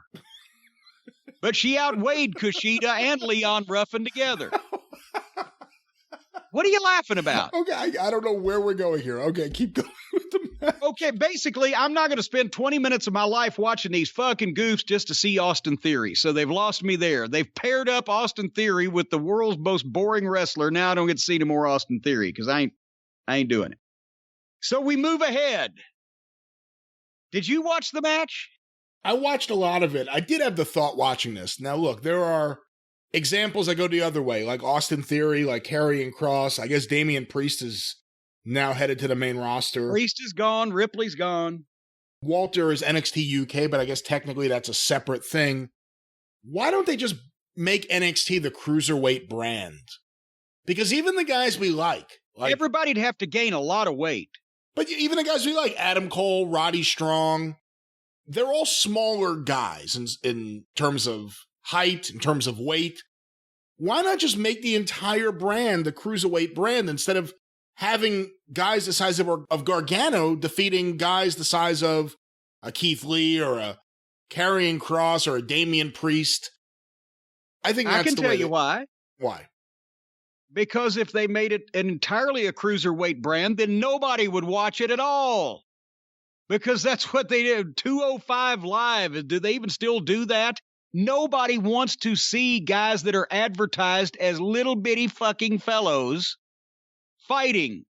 And the guys that you have that fit the cruiserweight weight limit, but you mentioned like a Kyle O'Reilly or an Adam Cole or a Roderick Strong or some of these guys that have the personality or the overall shape or the way it's put together, they can take your mind off that they're Tommaso Ciampa. Weighed in 201 pounds, he's fucking cut. He looks great. You can say 225 and people would believe it on television. If you tell people, yeah, here's a bunch of little guys and that's all it is, nobody's going to fucking watch it. Because it's going to be, they know at this point, that's why they renamed junior heavyweight from so many years ago, because the junior heavyweight title after Danny Hodge got prostituted so much and put on underneath guys. And then they came up with cruiserweight, which was another euphemism in WCW 90s for job guys. The cruiserweights weren't the main event guys. The cruiserweights in most cases ain't going to be the main event guys. Not if eventually they will be when the business has constricted down a little bit more and there's such a small group of people watching it that they're only watching to see a bunch of circus stunts from a bunch of fucking flying monkeys. But if you're talking about a wrestling promotion that draws serious money, the cruiserweights ain't going to be in the main event. So don't doom a division by just saying, yeah, these are all cruiserweights. Just don't hire the fucking guys that look like they still ought to be in middle school. Professional wrestlers come in all shapes, sizes, and weights. Danny Hodge was not much over 200 pounds, but he looked good. Anyway, speaking of looking good, Karrion Kross, the next guy up against Ashante Adonis. Not the double A that we like to think of in wrestling. And Kross killed him here like he should have. It was a short, brief match where Kross just fucking suplexed him out of his boots, dropped him on his head, and beat him. And the girl referee screwed up the count for some fucking unknown reason. I have no idea why. But at least here on this program, they know that guys are supposed to get convincing, dominant wins in order to be impressive and get over before they have main event matches. On the other channel, they have guys come in and go 20 minutes with fucking everybody to make sure people know that they're not a threat to anybody, and then they start giving them fucking wins after they've already been seen in main events. They're fucking idiots. Anyway, I mean, but that's what it was. Cross dropped this guy like a fucking bad habit, and that's what it was supposed to be. Who is MSK, and what the fuck does MSK mean? I could be wrong, because there is a bit of fast forwarding that happens with this show. But I don't think they've said what MSK stands for. And as we said last time, they were formerly known as the Rascals in Impact Wrestling. They were feeling groovy. And they're also known for bad tattoos, I assume. They did a package on these guys. And by the way, the one thing I said that they did that was the stupidest thing I've ever seen, the backflip shove the partner into the splash that they did that just made no sense whatsoever. And even Stacy Scoff laughed at it when I pointed it out to her. In the package, they highlighted that move from 3 different fucking angles. The guy literally, one of the MSK guys turns his back on the opponent that's laying there, but he's not even over the opponent. And then the guy does a standing backflip, and when he's turned over, his partner shoves him forward onto a press on the guy that's laying there instead of him just backflipping on the fucking guy. And they highlighted that. That's why I'm saying they've lost complete control and track of what this even is up there. And everybody has. The production crew, the whole 9 yards. I would have conversely told them, don't ever do that fucking move again, because we're going to edit out the one you just did. They show it 3 times in a package. But they did not explain. They gave their real names, Wes, Lee, and South, North. I don't fucking care. I can't remember the other guy's name. But they didn't say, it's MSK. What does MSK mean? What does it stand for? Is it initials? What the fuck? They didn't explain their horrible haircuts either. They just explained that they were really glad to be there, which makes, by my count, 6,472 wrestlers that have done interviews in the last year that I've watched saying that they were just so happy to be wherever they are. It's their lifelong dream, which, of course, is what every star says. I'm so glad to be in this movie. I'm so glad that you all came to see my concert. You've heard fucking Led Zeppelin. Robert Plant used to say that all the time. Oh, we're nothing without you people. I'm so glad you came here. No, he was fucking every woman and taking every guy's fucking drug. Because he was a rock star. Anyway. I hate when they sign someone new to the Performance Center and you see the picture of like the group that they just signed and they're all wearing shirts property of WWE Performance Center. I would never, ever wear something like that. It just, to me, is so demeaning of the wrestlers. You know what? I'd get my own made and come back the next day, and it would say next standout of the WWE Performance See, that's Center. Good. That's a good idea. And then they'd know you're an asshole and probably also a star. Anyway, the Dusty Classic continued. This ain't going to take long, I told you, folks. Marcel Marceau and Fabian Forte was up next against Max Mini and Masquerita Sagrada. And I just wrote 2 words, kidding, right? And I fast-forwarded it.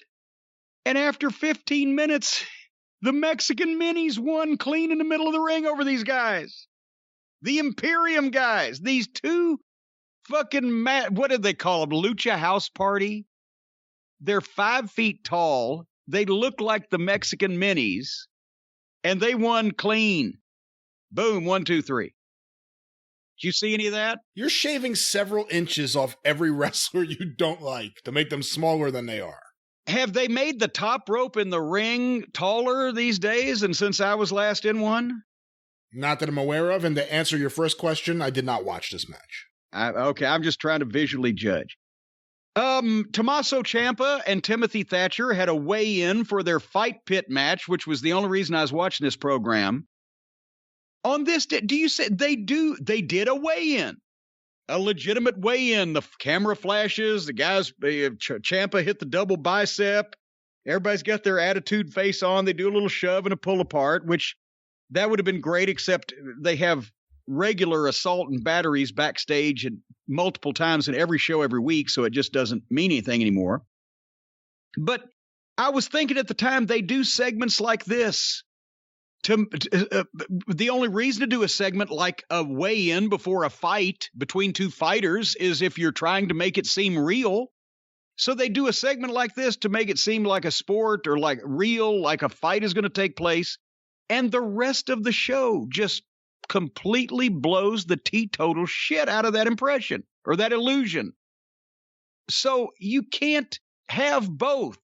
If you're trying to, well, nobody's trying to be serious, but you can't just say, I'm going to be serious in Seg 7 and have a bunch of horse shit in Seg 6 or Seg 9 or whatever. It's the same show.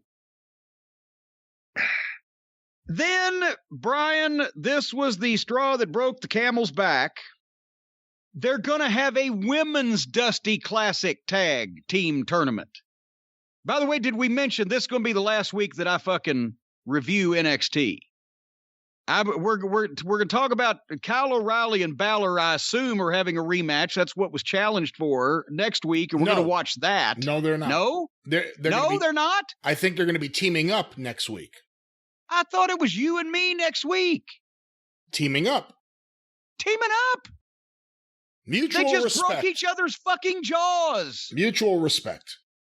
Oh, for fuck's sake. I thought it was going to be the rubber match. Now I don't give a shit what happens next week. But I'm not going to watch a women's tag team tournament if the fucking...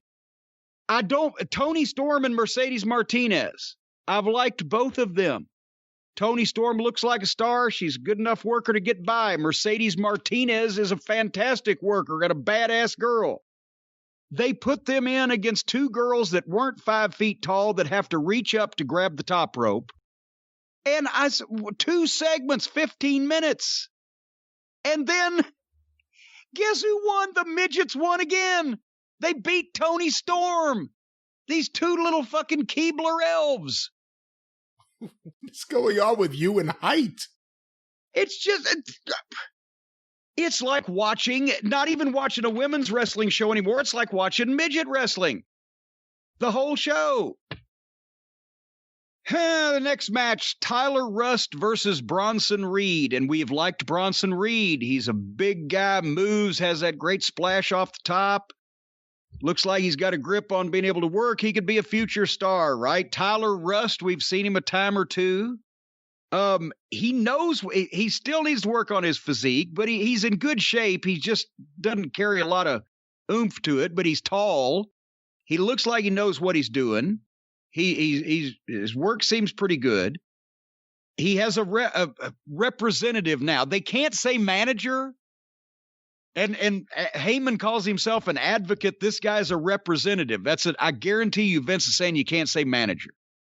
What the fuck is a representative? But anyway, Malcolm Bivens did a decent promo earlier, but they disagreed on Tyler Rust taking this match. Malcolm didn't think he should. And then, of course, it turned out that he shouldn't have. But why have they got a manager if he's already managing middle card? You don't have managers for middle card guys. And then it just, I don't, especially when you're trying to get the whole genre over again. But as far as Bronson Reed, we said he should be a future superstar. They've changed his outfit. He's got a plastic Godzilla wrapped around his neck. What, did you see that? Yep. What? Who's going to, even if this guy is 300-something pounds and a badass, who's going to take him seriously with a plastic Godzilla wrapped around his neck? He looked like an idiot. At least it wasn't Mantar's fucking buffalo head. They're having this match, and Tyler Rust is working hard trying to get old Bronson Reed over, and all of a sudden they interrupt a fight between the girls in the back. And they go to that, and it just derails the match for the viewers, from the viewer standpoint. And once again, how many fights per show can they have in the back? Every time a camera gets turned on in the fucking locker room, people just suddenly begin fighting. So, as a match, this was there. Tyler Rust never really healed. So Reed didn't really ever babyface. They did moves to each other. Both of them kind of know what they're doing, but the manager never interfered or even tried to. It was just a match. And then Tyler Rust goes for a snapmare. And the idea was supposed to be that that Bronson Reed would put the brakes on and not go, and Tyler would go over, and then Bronson Reed would drop on him and then hit the splash off the top. But Tyler Rust goes for a snapmare, and Reed puts the brakes on, and it just looks like Rust just takes a forward flip in the middle of the air and just fucking landed. Did that look as screwy to you as it did to me? You know, I didn't even really watch this match. All right. Well, it looked screwy. And then the manager, Malcolm, the representative, said, hey, Tyler, let me pick the matches. And Tyler said, okay. So he's just buried as a dumb fuck already. And then that's when Balor confronted the Undisputed Era in the locker room. And I thought, because they were doing a thing, just nobody was speaking, it was tension. And it was like, Balor, what about it, Kyle? You and me? Next week? Okay. That's what I thought was a challenge. If they're going to team up, then that's just going to kill that whole thing, so I don't give a fuck. The first thing I want to do is team up with a guy that broke my jaw. Pablo Escobar and the Lucha Suits came out and did an in-ring promo. I don't care. Here comes Max Mini and Masquerita again, the Lucha House Party. They get in a fight. The heels start to get some heat, and suddenly an unknown bland white guy in street clothes makes a save. And the announcers, well, that's Kurt Stallion. Has he ever been on television before on this program? I don't know who that is, and I didn't watch this segment, so I couldn't tell you. But we've been watching this show. I don't know the name. Yeah, I don't know who that is. Kurt Stallion. Well, they said he was a standout from, I think they said he was a standout from 205 Live, which means he's a skinny fucking nondescript white guy in street clothes that we've never seen before. Hit the fucking ring and made the save. And he grabbed the microphone and started to do a promo and got 5 words out. And basically, the Lucha Suits came back in and made a big challenge for next week, and we never heard from the guy from any explanation of why he decided to interject himself there or whatever. He just looked like a guy that works at the AutoZone. So that was that. And finally, the main event of the evening, the Fight Pit match. And I swear to God, I looked up, they started the only thing worth 2 Taco Bell farts in this entire program, and they started it with 9 minutes left in the show. And I'm like, but I love the Fight Pit, the gimmick. The thing with Thatcher and Riddle was more MMA style oriented, obviously because of Riddle, and I think it fit the gimmick better. But obviously Ciampa looks and works so much more impressively than Riddle that this was a different match, but I think I kind of liked it better. I love the look of the Fight Pit. It's got great graphics, etc. Did they change the lighting on top, or was it just that they were on top for so long this time? It seemed dark, and the lighting was a little weird when they were up around the periphery of the thing. Well, the last time we saw it, I think it was just as dark, but there was no... I guess it's not the Thunderdome when it's NXT, but you didn't have all those monitors with the faces. The fake fans. That wasn't there last time. Yeah. Anyway, I like that gimmick. It's not been overdone and it looks impressive. I don't know how they put this together. They were on top of the thing fighting for so long that it seemed to me that it was dragging by the time they got in the ring where they could take some more bumps and do more shit. Possibly they should have early gone down into the ring and taken some regular bumps and kept a pace up and everything, get people hooked, and then made it more brutal by going up, Thatcher trying to get away, Ciampa catching him, start to smash him into the fucking cage at that point. But they just did... The first half or more was up on top, punching and kicking and trying to throw each other over and just rough stuff. When they went to the break, that's when they got in the fucking ring. And they did a stupid picture-in-picture, which nobody's going to fucking watch. So when they come back from the break, the action was picking up. And this was the only thing on the show all night that could even be viewed as halfway legitimate looking besides the squash Cross did. And they've had that nice spot where Ciampa's draping DDT, the widow's bell. It wouldn't work in this because he's got to drape the guy's feet over the ropes. And this was a cage, not ropes. So it wasn't going to work, but they worked out the referee in it. It was old Proud Boy referee, the white supremacist referee that overtans. He's down on his hands and knees. He'd been checking at something, and Ciampa fucking jerked Thatcher over the top of him and used the referee's body as the ropes to drape the legs and hit him with the fucking deal. That was nice. And they did back and forth, and they beat shit out of each other. And finally, this finish surprised me, considering the way that they've booked Thatcher to get his ass kicked by every fucking Boy Scout that comes around to the door begging for a fucking handout. But he did the deal where Ciampa got his legs stuck in the cage, in the corner of the cage. There's a space, and one of his legs was stuck, and Thatcher got the other one and bent it around in the old fucking, what do they call that deal? The old fucking deal around the leg, around the head. Anyway, and the old fucking deal around the leg, around the fucking head. That's I don't know what it's called other than that. Yeah. Well, there you go. But anyway, and Ciampa tapped out. Thatcher tapped him out. And they gave him a 5-minute overrun. So at least we got some time in there. But that was a great piece of business. That was a long show to sit through to watch that one fucking match, really. Yeah.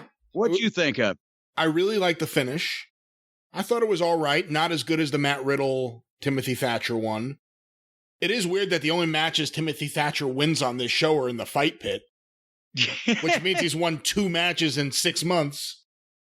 But it was all right. You know, when you said that, I can see the one with Riddle and Thatcher fit the gimmick of the fight pit better. So I can see where you'd have liked that one better. I like Ciampa because Riddle's just so spastic to me. But that was my favorite thing he's ever done, the fight pit match before. So, but they'll overdo this eventually. Yeah, the rest of the show, who cares? You know, I'm glad we're honoring the memory of the legendary American Dream Dusty Rhodes by doing a women's tag team tournament, because I know when I think of women's tag team wrestling, the first name I think of is the American Dream Dusty Rhodes.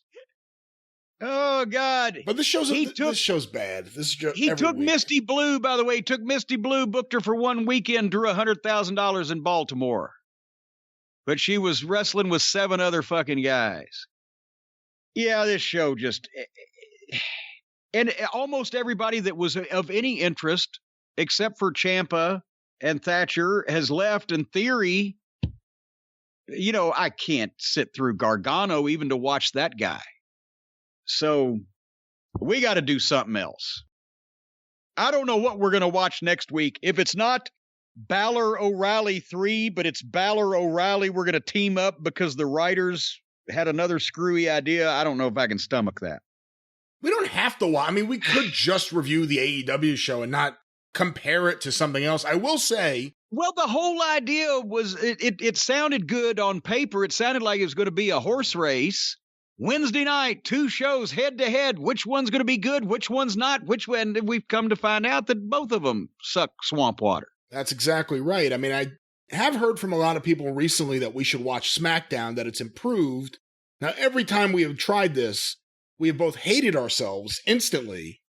But the other issue is that airs Friday nights. It would throw off the recording schedule because you can't review a previous week's show the next week. So, yeah, I don't know what we'll do.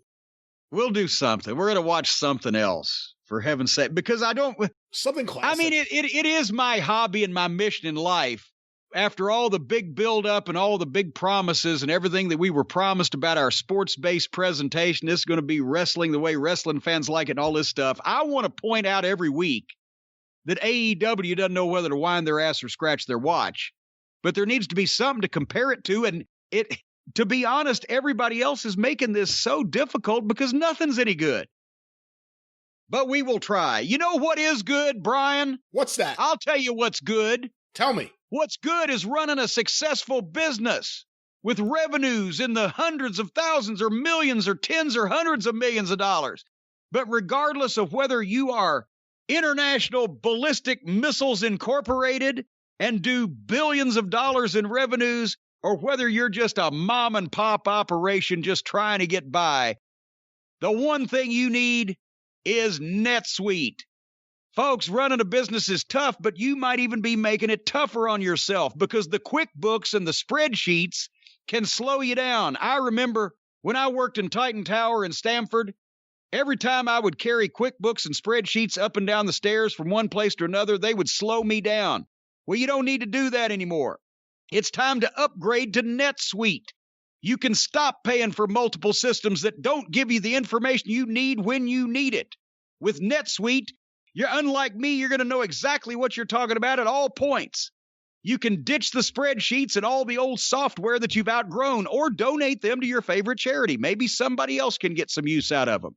But now is the time to upgrade to NetSuite by Oracle, the world's #1 cloud business system. If you have ever thought about getting in the cloud business before, now is your chance.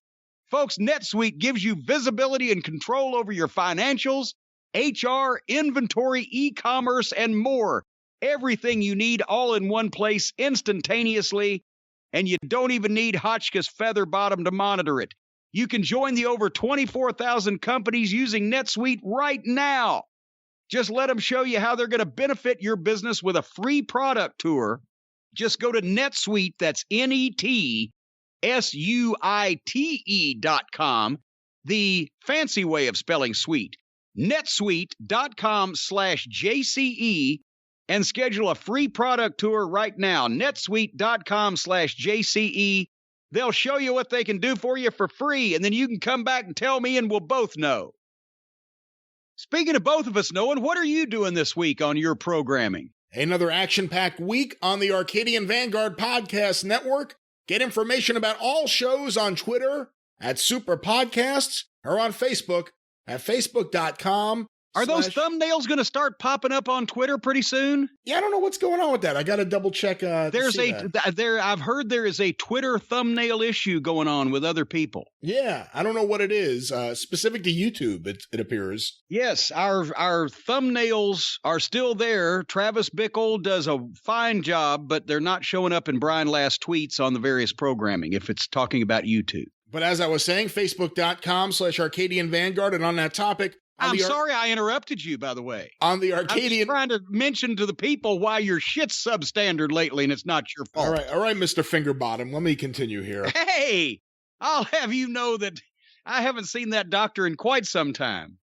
On the Arcadian Vanguard YouTube channel, of course, we have the archives, the old clips of the Jim Cornette Experience and Jim Cornette's Drive-Thru, but we have just uploaded a whole bunch of episodes of John Arezzi's Pro Wrestling Spotlight, as well as John McAdams' Stick to Wrestling, with a lot more stuff to come. Subscribe today. Go to YouTube and search for Arcadian Vanguard. It'll be the first thing that pops up for lots of great classic wrestling content. But on the shows this week, I want to make a mention of a few things. The latest installment of Ron Fuller's Super Studcast, available to patrons of Ron Fuller's Studcast at patreon.com/Studcast. It is a two-part look at the life of Danny Hodge, including Ron talking with Jerry Briscoe, and next coming week, Ron and Cowboy Bill Watts talking about Danny Hodge. So these are two guys, Jimmy, I think you would agree with me. If you're going to talk Hodge, Jerry Briscoe and Bill Watts, Oklahoma boys. Yeah. These are the guys you want to talk Hodge with. Yeah, because they worked with, against, in conjunction with, and knew his... And looked up to and knew his career from the time that he was in the amateurs. So that would be the go-to guys to talk Danny Hodge. Once again, patreon.com/Studcast.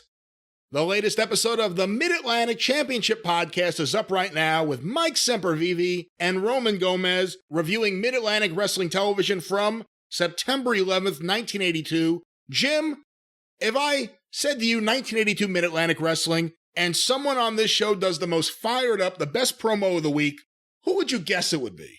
Jimmy the Boogie Woogie Man Valiant. No, but that's a very good guess. Do you have another guess? Ricky Steamboat.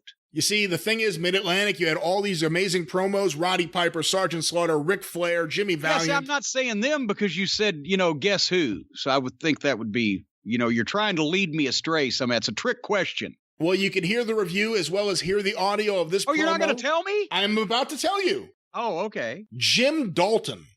Oh, my God. Of all people. Were you there? He was in Memphis in 83, wasn't he? Yes. I managed the Galaxians against Cowboy Jim Dalton. But when did Jim Dalton, what was the issue in which you don't have to tell me the whole story, but just what was the issue he was talking about, that he cut the most fired up promo on the show? He was just very happy to be there, I guess. But you can hear more about that at Mid-Atlantic Wrestling on the Mid-Atlantic Championship Podcast. Hey, Jim Dalton, real quick. Yeah. Mid-Atlantic Championship Podcast, hold that thought. He comes into Memphis, and they give it the Cowboy Jim Dalton gimmick. And he's got the cowboy hat, and he's got the chaps on, and he's got the boots, and he's got the horseshoe on the ass of his tights. But also, he went a little farther with the cowboy gimmick than most of the cowboys, like Bob Ellis and Frankie Lane. And he actually had a gun belt with 6 shooters. What I didn't know, what as a matter of fact, nobody told me or Danny Davis or Ken Wayne, who were the Galaxians, is that when he was in the goddamn ring, when they introduced him, he was going to draw one of those guns and fire blanks up in the air. It's the second match on the card. I wasn't expecting a shootout, right? So we've been introduced, and then they're introducing the opponents. Figured they'd wait for that till at least the fucking semifinal. Well, it's funnier, too, when you think about that photo of you with the Galaxians where they have those little laser guns in their hands. Yes. Somebody also, just on another tangent here, yes, I had pictures of the Galaxians who were supposed to be from the Twilight Zone holding ray guns. And people said, well, Cornette, you're so anti-gun, but they're the wrestlers have guns. They were fucking toy ray guns from Lost in Space. Anyway, so I'm standing there looking at Danny and Ken, and we're doing like the pre-match manager instruction thing while the baby faces are introduced. And the announcer, I think it was still Mike Duncan at that point. He says, and Cowboy Jim Dalton. And he fires those 2 shots up in the air behind fuck. And it scared the boys too. They had just seen him draw it and shoot it. And it still, because it was loud as shit, scared them, but it was behind me. I said, fuck it. And I dove out of the goddamn ring and landed on the floor. And when I realized, I looked up at that point that Dalton had the gun in his hand, I had already got down on my hands and knees. I figured I'll go all the way with it, right? So I get down on my hands and knees and cover my head up like I'm really scared, even though now I know what's going on. And Danny and Ken jumped out and said, get up. I said, why? I split the seat of my pants out when I went through the ropes from fucking asshole to appetite all the way down. And I'm wearing underwear, but I'm mooning the entire front row with Ben over holding my... Anyway, Jim Dalton, everybody. Jim Dalton. Hear more from Jim Dalton on the Mid-Atlantic Championship Podcast at midatlanticpod.com, or available wherever you find your favorite podcasts. And of course, the 605 Superpodcast, the Mothership! You shall rue this day. But go on, start ruing! The latest episode in production. I'll actually go back to working on it after we're done recording this today, but it should be out very soon with a look at the life and career of Nature Boy Buddy Rogers with his biographer, Tim Hornbaker. That and so much more. Go through the archives today at 605pod.com, available wherever you find your favorite podcasts. The Mothership! All right, let's talk about it. AEW for January 21st. No, 20th, I'm sorry. And, people are going to, I'm not even going to say nearly what I could, and people are still going to misunderstand and or hate this. But the opening segment, and I'm not going to go into too much detail because I didn't watch a lot of it. Because it's at this point, it's gotten, they can't help themselves when they do something even nice and good, but that they've got to go too far. And I thought it was a great gesture that they gave Brodie Lee's son the contract. And of course, I found out he can activate it when he's 18 if he wants to. I thought there was some kind of financial remuneration, $50 a week, buy the kid a goddamn savings bond, but apparently it's a wrestling contract. But nevertheless, at this point, Brian, there's no other way to say it than this was not professional to have this on television, and they're not doing the kid any favors at this point, because I know a lot of the AEW fans are all inclusive, but a lot of people that may have just wandered by are going to be very unkind to this kid because this didn't belong on a wrestling program. It didn't belong on anything they're trying to do professionally. The tribute show was great, and having the kid be involved was great, but at this point now, it's just ridiculous. And everybody say, "Oh, Cornette, he's 8 years old and his father just passed away." I understand that. I was 7. It sucks. It will suck every day for the rest of his life. But I got a bunch of tributes from people that worked with my dad and organizations he was involved in. And a lot of people wrote nice things about him in the newspaper. And there was a lot of talk like that, but I didn't then get invited to the fucking editorial meetings at the Courier-Journal the next week. So anyway, I'm not going to criticize the kid, but at this point, come on. It's supposed to be good God, when Luke Perry died, they should have featured Jungle Boy more. So anyway, I don't know. I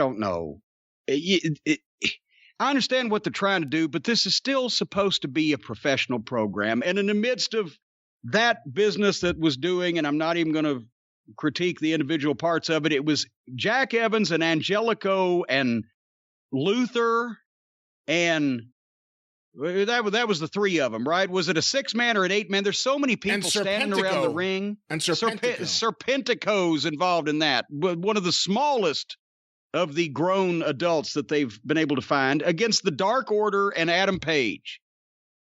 And besides any interaction involving Brodie Lee's son, I don't know what is more embarrassing on this program, just the existence of Dwarf Dongsucker or Luther, who works like a crippled baked potato. It's like they just found some old fat neighbor and said, "Here, you can wrestle, come on." And a lot of people actually, since I've mentioned this before about how this is clearly and only because he's old friends with Jericho and Callis and Omega and all the guys from Canada.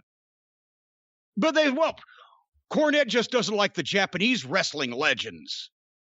No. Giant Baba, Antonio Inoki, Ricky Doza, Japanese wrestling American that became legends in Japan, Stan Hansen, Bruiser Brody. There are plenty of Japanese legends. Luther is not a Japanese legend. I don't know what story you people are buying or where you're getting your information, but Brian, back me up on this or disagree with me if I'm telling an untruth. Dr. Luther was an outlaw guy from Canada that worked for an outlaw promotion in Japan, not one of the big organizations, for a brief period of time in 20-something years ago, and has been, except maybe if he wrestles on his birthday in his hometown in Canada, a complete non-entity and non-participant in any kind of Major League Wrestling over the past 20 years. Am I shorting this guy anything here? I agree with you. And as someone who actively traded for Japanese wrestling tapes all the time in the 90s, you cannot call him a Japanese wrestling legend. I didn't know people were actually saying that. Yes. No, I got that tweeted and emailed to me. So the point is, he's a friend of one of the guys who had some pull, and he got a job, and now they're letting him wrestle on television. He's going to hurt himself or somebody else. Look at the fucking condition he's in. Look at the way he looks, and look at the standard it sets that you can look like that and perform like that and be on this program. What does it tell the fucking viewer? And all the fucking wrestlers they've got, I'm sure, are just thrilled because he used to wrestle in Japan before I was born. And I'd love to go to Japan, even for free, because that's what they do half the time. They go for the experience. I had a couple of independent guys tell me one time several years ago they were going to Australia for 3 weeks. I said, wow, that's a long trip and a long time. Well, we're getting plane tickets, hotel, and they're giving us $500 a week spending money. I said, you could goddamn get a job at Costco and come out at 3 weeks better at the end of that than going to Australia all the way around the world and beating yourself up. They said, But we've never been to Australia. Anyway, they had a birthday cake because it was Brodie Lee's Jr.'s birthday. And of course, Luther got put in the cake, but he missed it the first time and had to rub it on himself. And now somebody said, Cornette's knocking people being put in cakes. No, I'm not. Just when they can't hit the fucking cake right. Besides, every time I did it, it drew money. Except for Chattanooga in the summer of '83. But that was my practice run. Except for the time Jericho did it to you. We drew a bit of money with that. And Lance helped. But anyway, so whatever the match happened, I don't know. And then Paige blew him off and didn't join the Dark Order. And there you go. Anything to add on this? You know, it's uncomfortable coming up with any kind of critique because of what surrounds this, why they're doing it. But it did make me uncomfortable having Brodie Lee Jr. on the show again in this fashion. Not in the crowd waving to people, but literally a part of an angle. Actively participating. Yeah, it made me uncomfortable. And I've been someone who has really thought that AEW did a great job with the tributes to Brodie Lee. You know, they kept referring to him. Excalibur was unbearable on this week's show, specifically during this segment and this match. But as -1, I had to figure out what they were talking about. Before Brodie Lee passed, I don't remember any references to -1 on TV. Well, no, there weren't any because they didn't need to do it then. That's what they call him, and that's cute. You know, the other guys have a number, so he's a little bitty kid. He's -1. That's cute, but this is not a thing until 2 weeks ago, and they assume that everybody that watches their television program, and they're actually right. That's why they've not picked up any viewers in a year and a half, because everybody that watches their television program are the people that have the time to go out of their way to delve into everything they put up on the internet and everything they put on YouTube and everything they do, and they know everything because you have to figure it out because it's not often explained properly. And so their audience that they have knows that.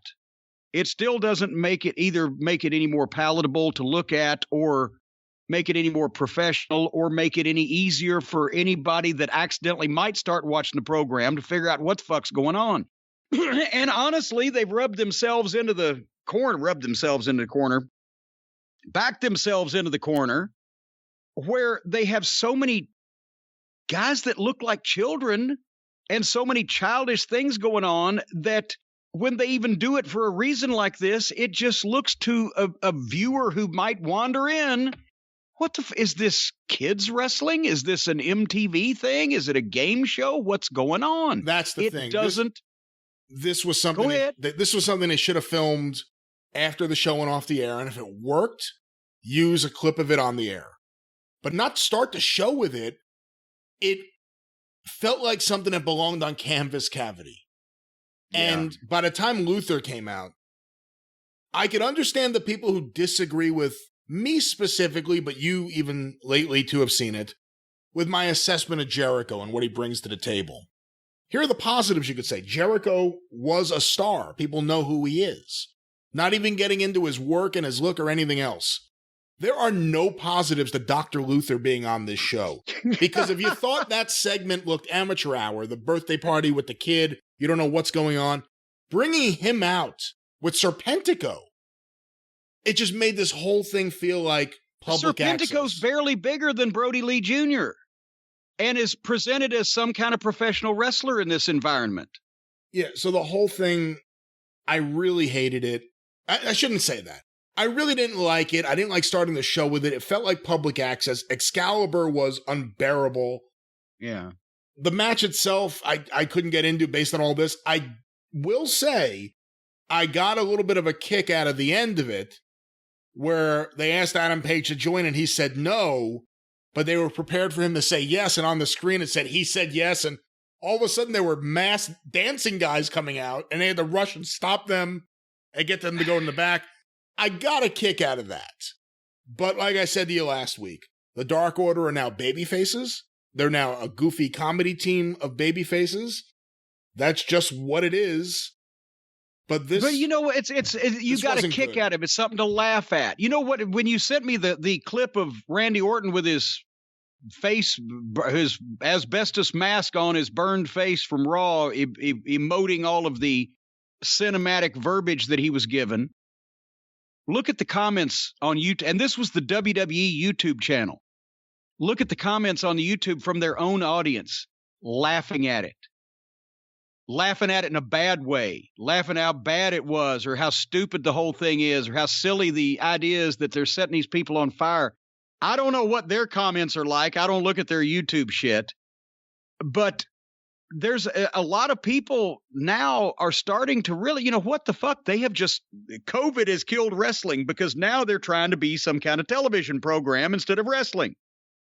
Anyway, I never wanted a reaction from any of my programs that, especially whether it be my devoted viewers or people that just might see it for the first time, that they would laugh at it. Maybe sometimes with it, but I never went for laughing at it. And that's what people are doing with all these programs. Anyway, Bar Brady was in the back with MJF and Jericho. They're just doing bits now. With MJF and Jericho, they're just better delivered bits, but they're all still bits. There's no oomph to them as real anymore. Marvez got his hair cut with a pencil sharpener. Did you see that? Holy fuck, his fucking side of his head's as white as a goddamn fish's belly. Tony Schiavone introduced Sting. Has it ever snowed 4 weeks in a row in Florida before? It's amazing. Only in the hotel. Very good. Very good. Buddy Landell used to say, if it don't snow, we can't go. Sting ought to quit painting his face and start dyeing his hair. I thought at first it was the lights or the snow that was on it, but his hair is normally brown, but it's not young guy brown now. It's older guy brown and has a tendency to look gray with the lights on it, and it's thinned a little bit. Why don't he go with the Wahoo McDaniel spray on black type of thing? Do you think that would help his presentation?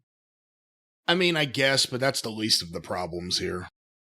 Well, and here comes Darby Allin, and I understand, again, there is a glimmer of sense somewhere in a lot of this stuff. It just gets covered up by inexperience. But I understand the idea of giving Darby Allin a rub by having him together with Sting, or Sting passing a torch or giving his blessing or whatever. In theory, yes, I understand that. But in visual practice, Sting and Darby Allin together in the ring looks like a legendary Ringling Brothers clown with his delinquent grandson that dropped out of clown college.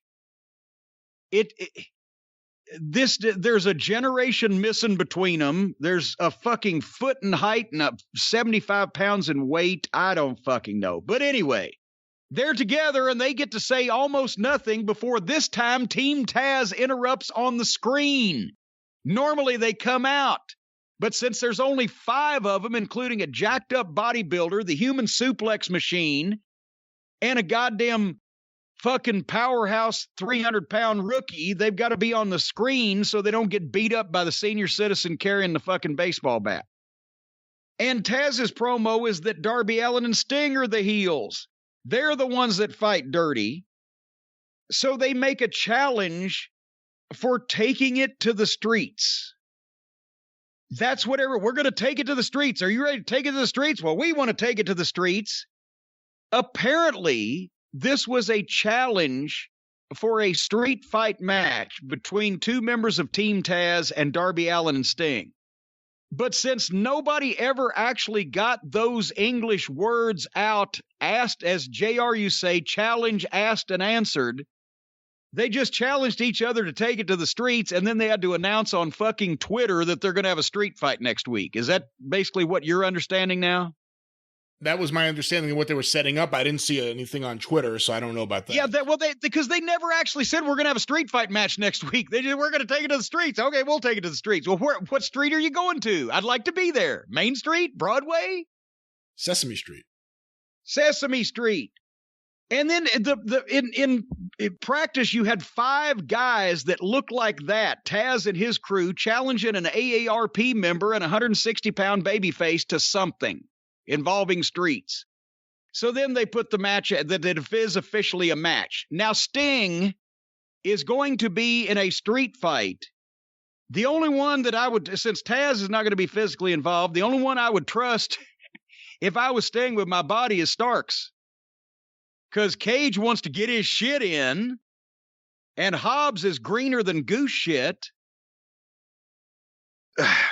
But this is their way of hiding what Sting can't do, which is work a match. They'll tape something. They'll edit something. We don't even know if it'll be cinematic or not. We're just assuming. I hadn't even thought that. I'm thinking of what kind of match are they going to have? They're not going to have a match. It's really going to be an abortion if they try to do a movie. I think that's what they're doing. Have they quit doing pay-per-view completely?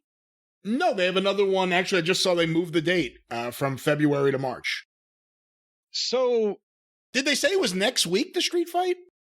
Well, look up on their Twitter while I'm rambling on about other shit, because they announced the match. I assume it's next week, because they never announce more than a week in advance. But if they're not waiting for Sting's first match until their next pay-per-view, they're insane. But we have already established the answer to that question. It'll be on the next pay-per-view.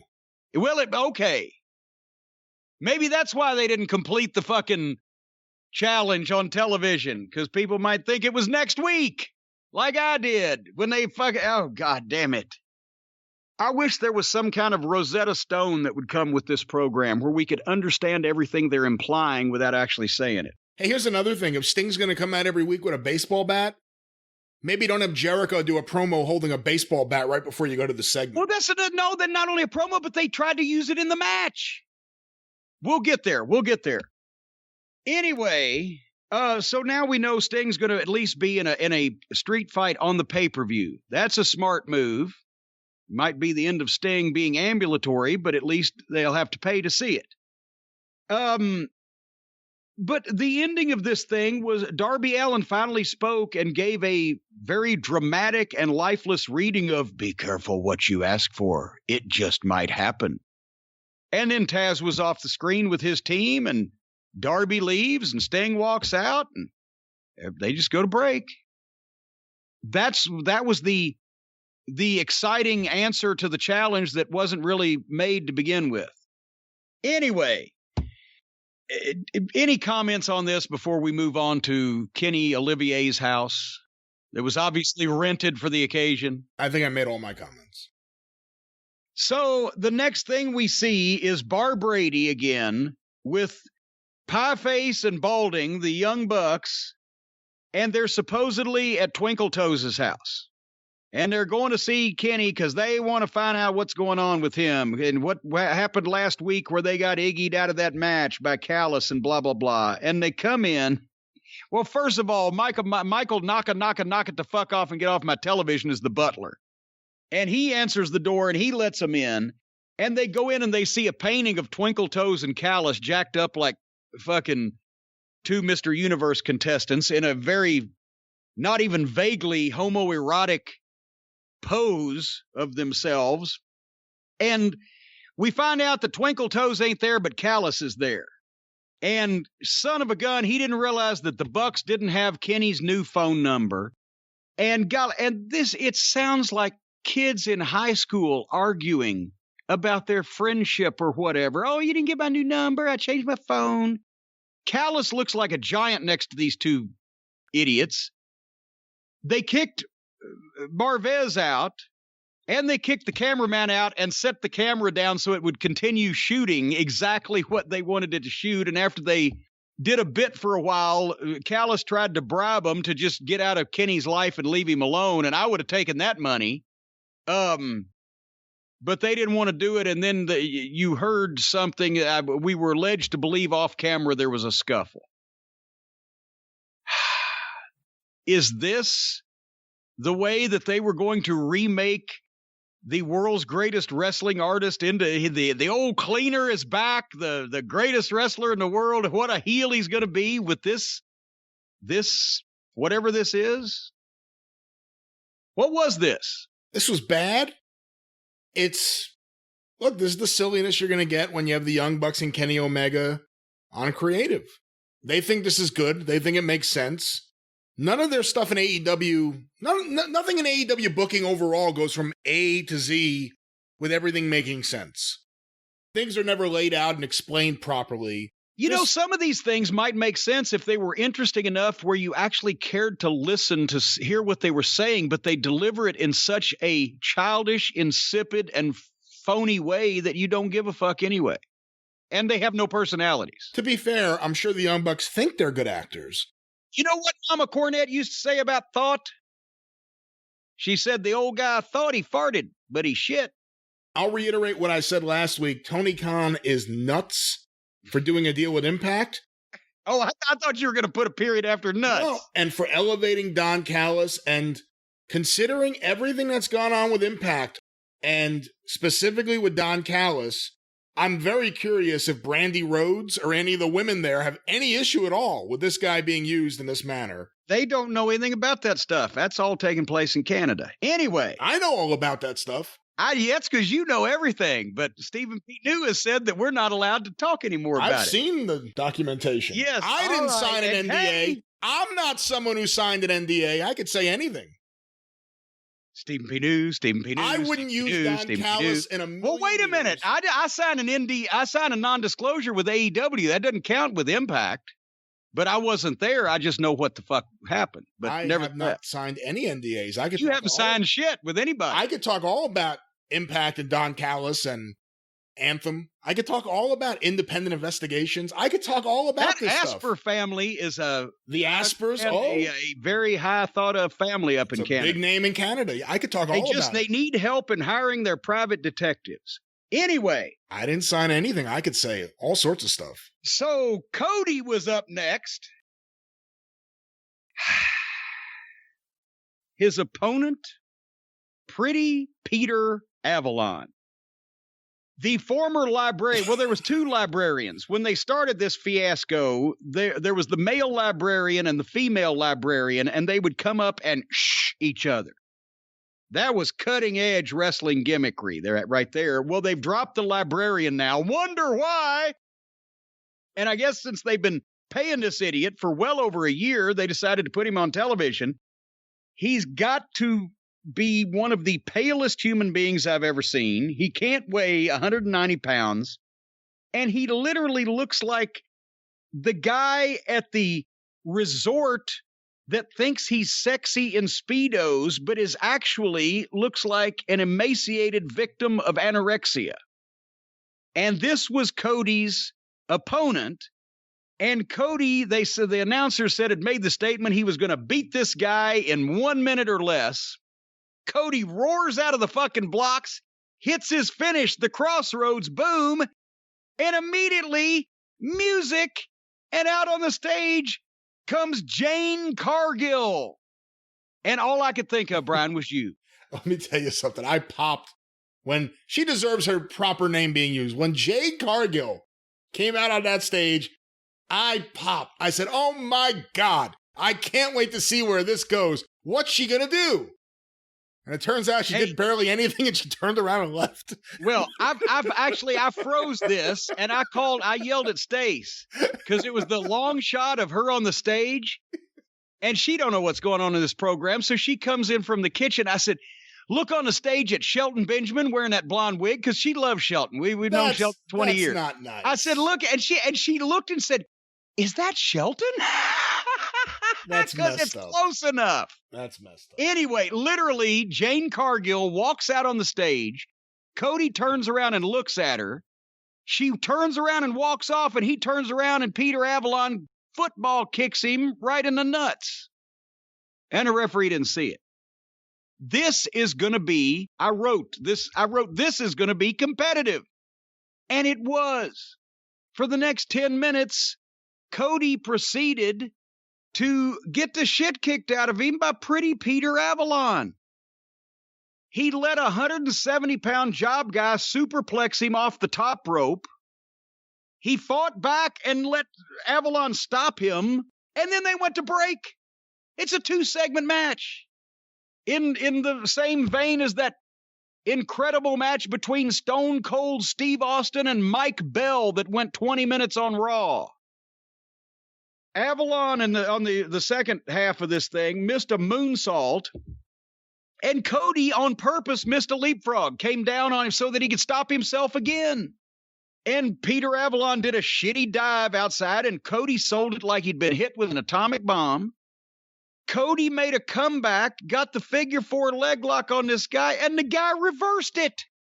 He reversed the figure 4 leg lock on Cody. Do you remember when George South did that to Ric Flair? Every week on. And then Cody turned it back over, and apparently Avalon was supposed to slap Cody Rhodes in the face. Well, he reached over, because you can reach, if you reach good in the figure 4, you can reach the other guy's face if he's sitting up. But he whiffed the slap on Cody, made no noise, barely touched his face. And then Cody dramatically throws his hand up and draws his hand back like he's going to slap Peter Avalon. The guy that has given superplexes off the top rope, that reversed the figure 4, that football kicked this guy in the balls, that has been kicking the shit out of Cody Rhodes for the previous 10 minutes. Cody draws back to slap him, and Avalon goes, "Oh, shit," and taps to avoid being slapped in the face. That was the finish of this match. Am I lying? Nope. That was the finish of this match. The guy that had done all this shit for the previous 10 minutes was scared of getting slapped in the face and tapped out like a big pussy. Dusty just vomited someplace. Look, this whole episode was one of the worst episodes of Dynamite they've ever done, which is saying a lot. This match was ridiculous. Cody's had competitive matches with everyone. And this guy looked worse than almost everyone he's had a competitive match with. There was no reason to do this. Cody has been just directionless for a long period of time. When you really think about it, even the Brodie Lee matches, which again, Brodie Lee destroys him. The Dark Order beats up the entire Nightmare family. Cody's gone, returns with dark hair, gets the dog collar match, wins the title. He's back to being Cody again.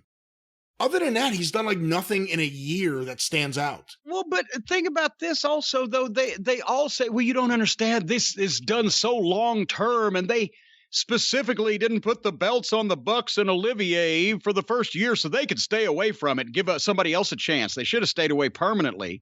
But they keep acting like there's this grand, overreaching, long-term, multi-year plan for all of these guys, and the show is literally put together week to week, obviously. You can obviously, week to week, it's fucking put together based on, I guess, what they want to do that week. It doesn't make any sense, so they're really hiding the logic of their long-term planning. And again, I say, I'm sorry, but old Jane, besides the fact that you can just tell that she is in over her head verbally, and as soon as she gets in the ring, will be in over her head physically. And a lot of people on the internet say, oh, she's a great athlete. She was a basketball player. So was Linda fucking Miles. I can tell by the way that she stands in a promo that she is going to be green as a pepper tree in a match, and she's going to suck. And they have put, and there's still going to be more with Shaq. Supposedly, Cody, after getting the shit kicked out of him by a fucking grease monkey from the local Exxon station here, next week is going to talk about the comments that Shaq made when his heel wife threw a glass of water in Shaq's face, I guess. A month ago. Longer, yeah. The ill feelings have grown since then. But the point is, Jane Cargill, she may be something someday, but she ain't going to be today or tomorrow or any day next week. She's green as grass. She's over her head. It's awkward as fuck to watch. A lot of people are saying she's beautiful. Some people like to have their balls nailed to a step stool also. I think she's got the legs of Rhino and the fucking upper body of goddamn Shelton Benjamin. But nevertheless, the only time I've ever seen anybody this unprepared, any female this unprepared, being pushed into a major spot in the wrestling business is if somebody was currently fucking her or wants to fuck her. And I don't know which of the two that may be applicable here, but I guarantee it's one of them. I don't know. Because there's no other reason. They elevate so many untalented, stupid people on that show. They ran into someone who happens to have an athletic background who's, if she's not on the gas, she looks like she's on the gas. So she has a great build. She has a look. She obviously has a friendship with Shaq. And they're training her in their training school. No. We established that she doesn't have a friendship with Shaq, didn't we? No, did we? Whoa. It's all been bullshit. Didn't he say something? He's married. I didn't say he's fucking her. I said what the?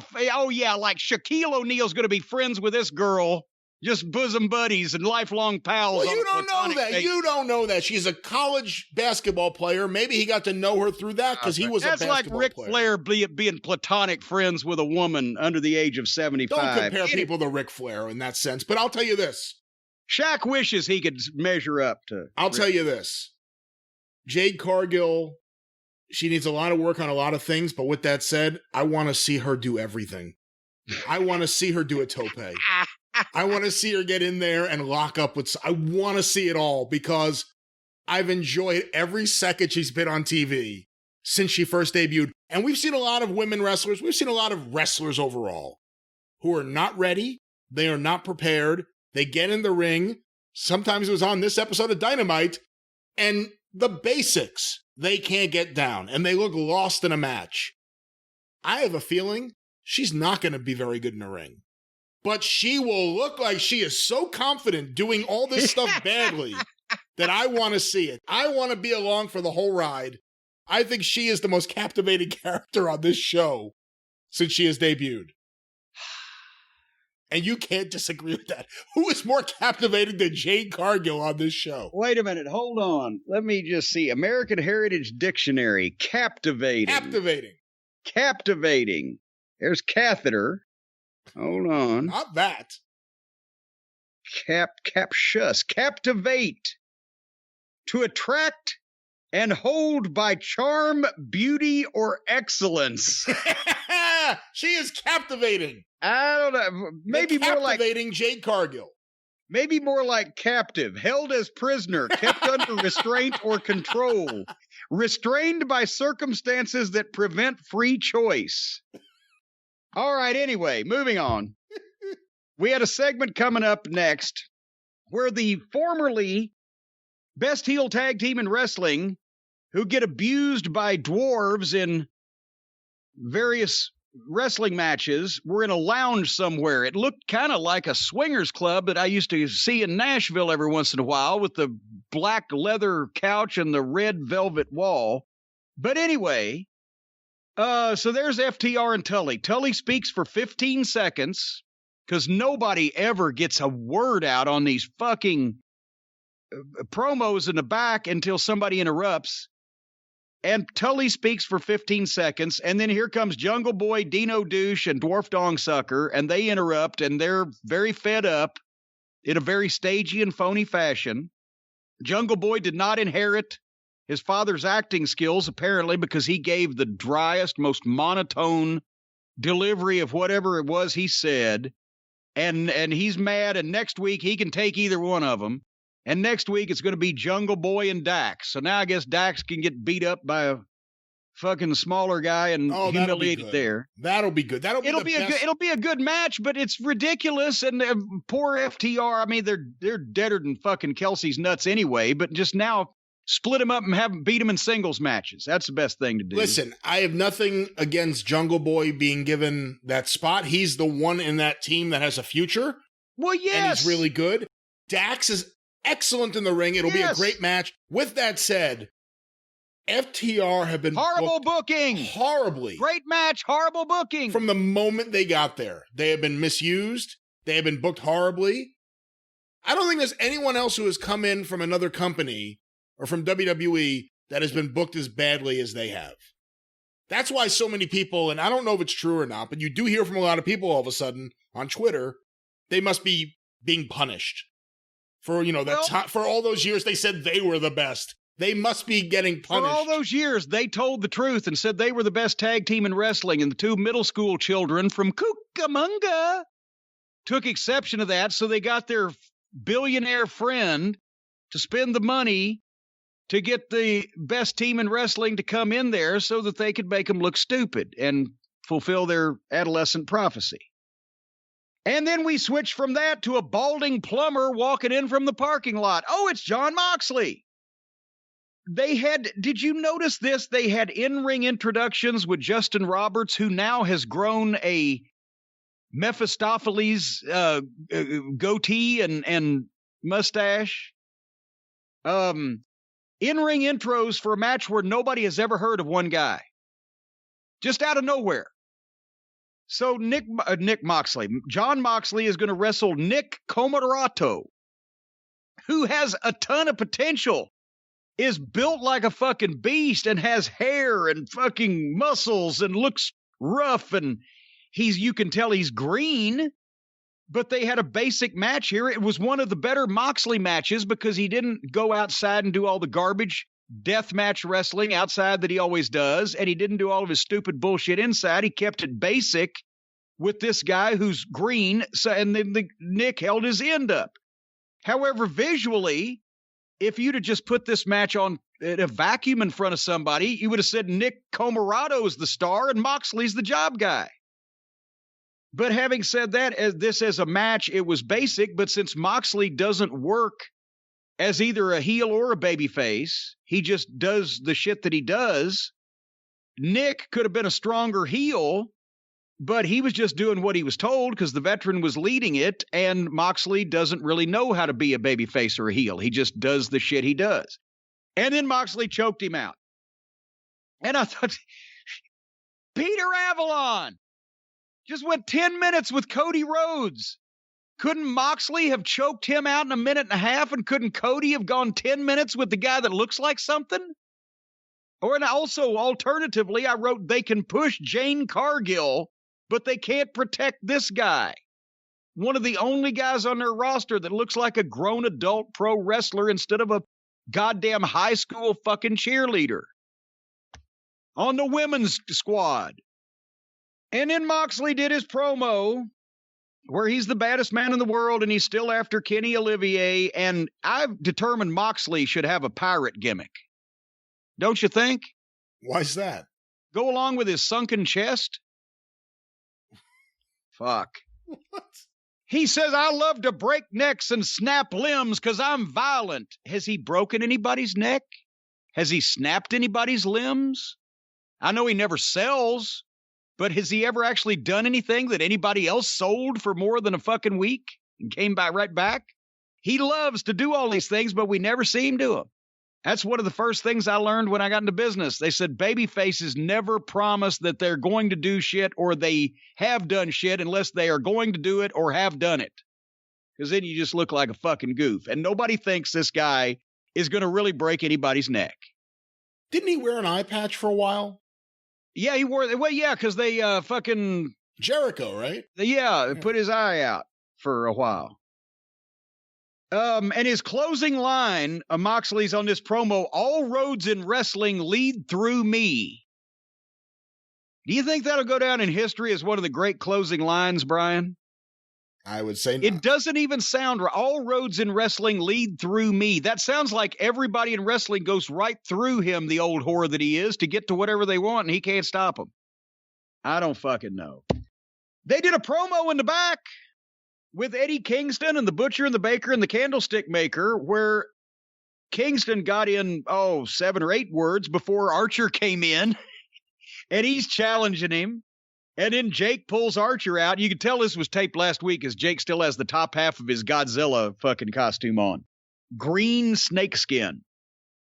Then Jake Roberts tells Eddie Kingston off. Nobody ever hardly speaks and says anything, gets even 1 point made before they're interrupted. They can't see these people standing by to walk right in. It's like they go to the back specifically to have a fight or an argument. The only reason that ever registered was when it was done sparingly, so it was odd and it was uncommon and out of the ordinary, and then you paid attention. And then Barb Brady's in another locker room with Twinkle Toes, who's trying to be cool. God, that's fucking fabulous. And he sees Don Callis's black eye, and of course Callis doesn't want to tell him that the Bucks did it, but he slipped. And now Twinkle Toes mad at the Bucks for punching his friend in the face because they all broke up because nobody had the key to the treehouse. If only there was a camera there to film it so Kenny would be able to see what happened. Well, yeah, but see, Callis took care of that because that was part of his plan, Smithers. Next, Matt Sydal and Top Flight. Now, Top Flight come out wearing masks and then take them off before the match starts. Matt Sydal and Top Flight, the two brothers that they introduced here a few weeks ago, against Private Party and Matt Hardy. So now you have 5 baby faces and Matt. Of course, they'll do something about that here in a minute. But right. This was almost impossible to watch because it was not only, it was like the second string of high school cheerleaders. And Mark Quinn, we've said, is an amazing athlete, but he'll never learn anything being stuck in the middle of this where all they just do is just shit that they can do.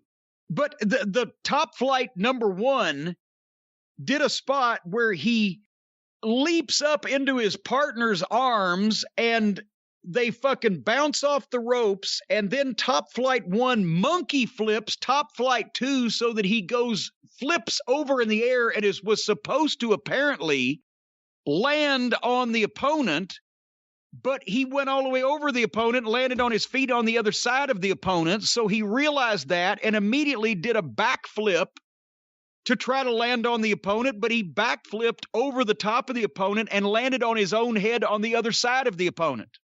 So he missed him twice with the same attempted move. Then, and by the way, a lot of people were tweeting this. So you can go out and find this, folks, if you're not believing me. They're tweeting this clip. He flipped over and he landed on his head on the other side of the guy, and then he tried to cover the guy that he missed twice. But he wasn't the legal guy, and there's Matt Sydal saying, get out of here, get out of here. So Sydal tells him, get off. He gets off the cover and leaves the ring, but Sydal now, I guess, figured, well, the guy didn't hit him with either of those moves. So Sydal jumps up in the air to give him one of those back first sentons and landed with every bit of his weight on this fucking guy. And it looked like it about killed him. I said, my God, that's the first time in the space of 7 seconds I saw one guy miss somebody with the same move twice, fuck up a cover, and followed by a massive potato. And everybody's tweeting this. What is this? Gymnastics? Is this cheerleading? Why are these children playing? Is this what wrestling is now? It's so sloppy. and having said that, Top Flight are not nearly as green as Private Party. Top Flight, both those guys are smoother. You can tell that their strikes, their move, they move smoother. Private Party are so green with wrestling. Mark Quinn's an incredible athlete. And if you could get him in a good training program and then focus on the things he's able to do and build a team around him, but that knew their basics and actually could have legitimate matches, he could be a star in the WWE easily, Mark Quinn. But anyway, they're just, everybody's green and everybody's awkward, and poor Matt Hardy mostly stayed out of this. He got nailed with a dive at one point, but the finish, and on that thing where the guy missed, everybody noticed JR's comment on there also, where he missed the guy twice and then he tried to cover, but he was the illegal guy. And so one of the announcers said, well, he wasn't the legal guy. And JR said, does it really matter? What are we doing here? He's given up on the air. He can't, I know I've said this before. I'll say it again real briefly. I've been there when you're doing the announcing and there's something that's just completely indefensible going on in the ring and you're just stuck for at least try to get out of it or not get any on yourself. I mean, you can hear it. Anyway, the finish was a complete mess. Everybody did everything several times. They did several cold, flat-footed tags in and out, where once the comeback has been blown, your clock is ticking on a finish, folks. I used to tell the kids in OVW this all the time. Once that babyface gets his comeback, the clock is ticking. Keep it interesting, keep it moving, have a couple of false finishes, and go home. They just did flat. When I say flat-footed tag, everybody knows what I mean, right? You just walk over to a guy standing flat on your feet and just tag him. There's no excitement whatsoever. It's just, you get in now. So cold, flat-footed tags. Mark Quinn actually did a takeoff, and it was even fancier on Twinkle Toes McFingerbang's little Canterbury knee. He did a little dance step into a backflip Pele kick.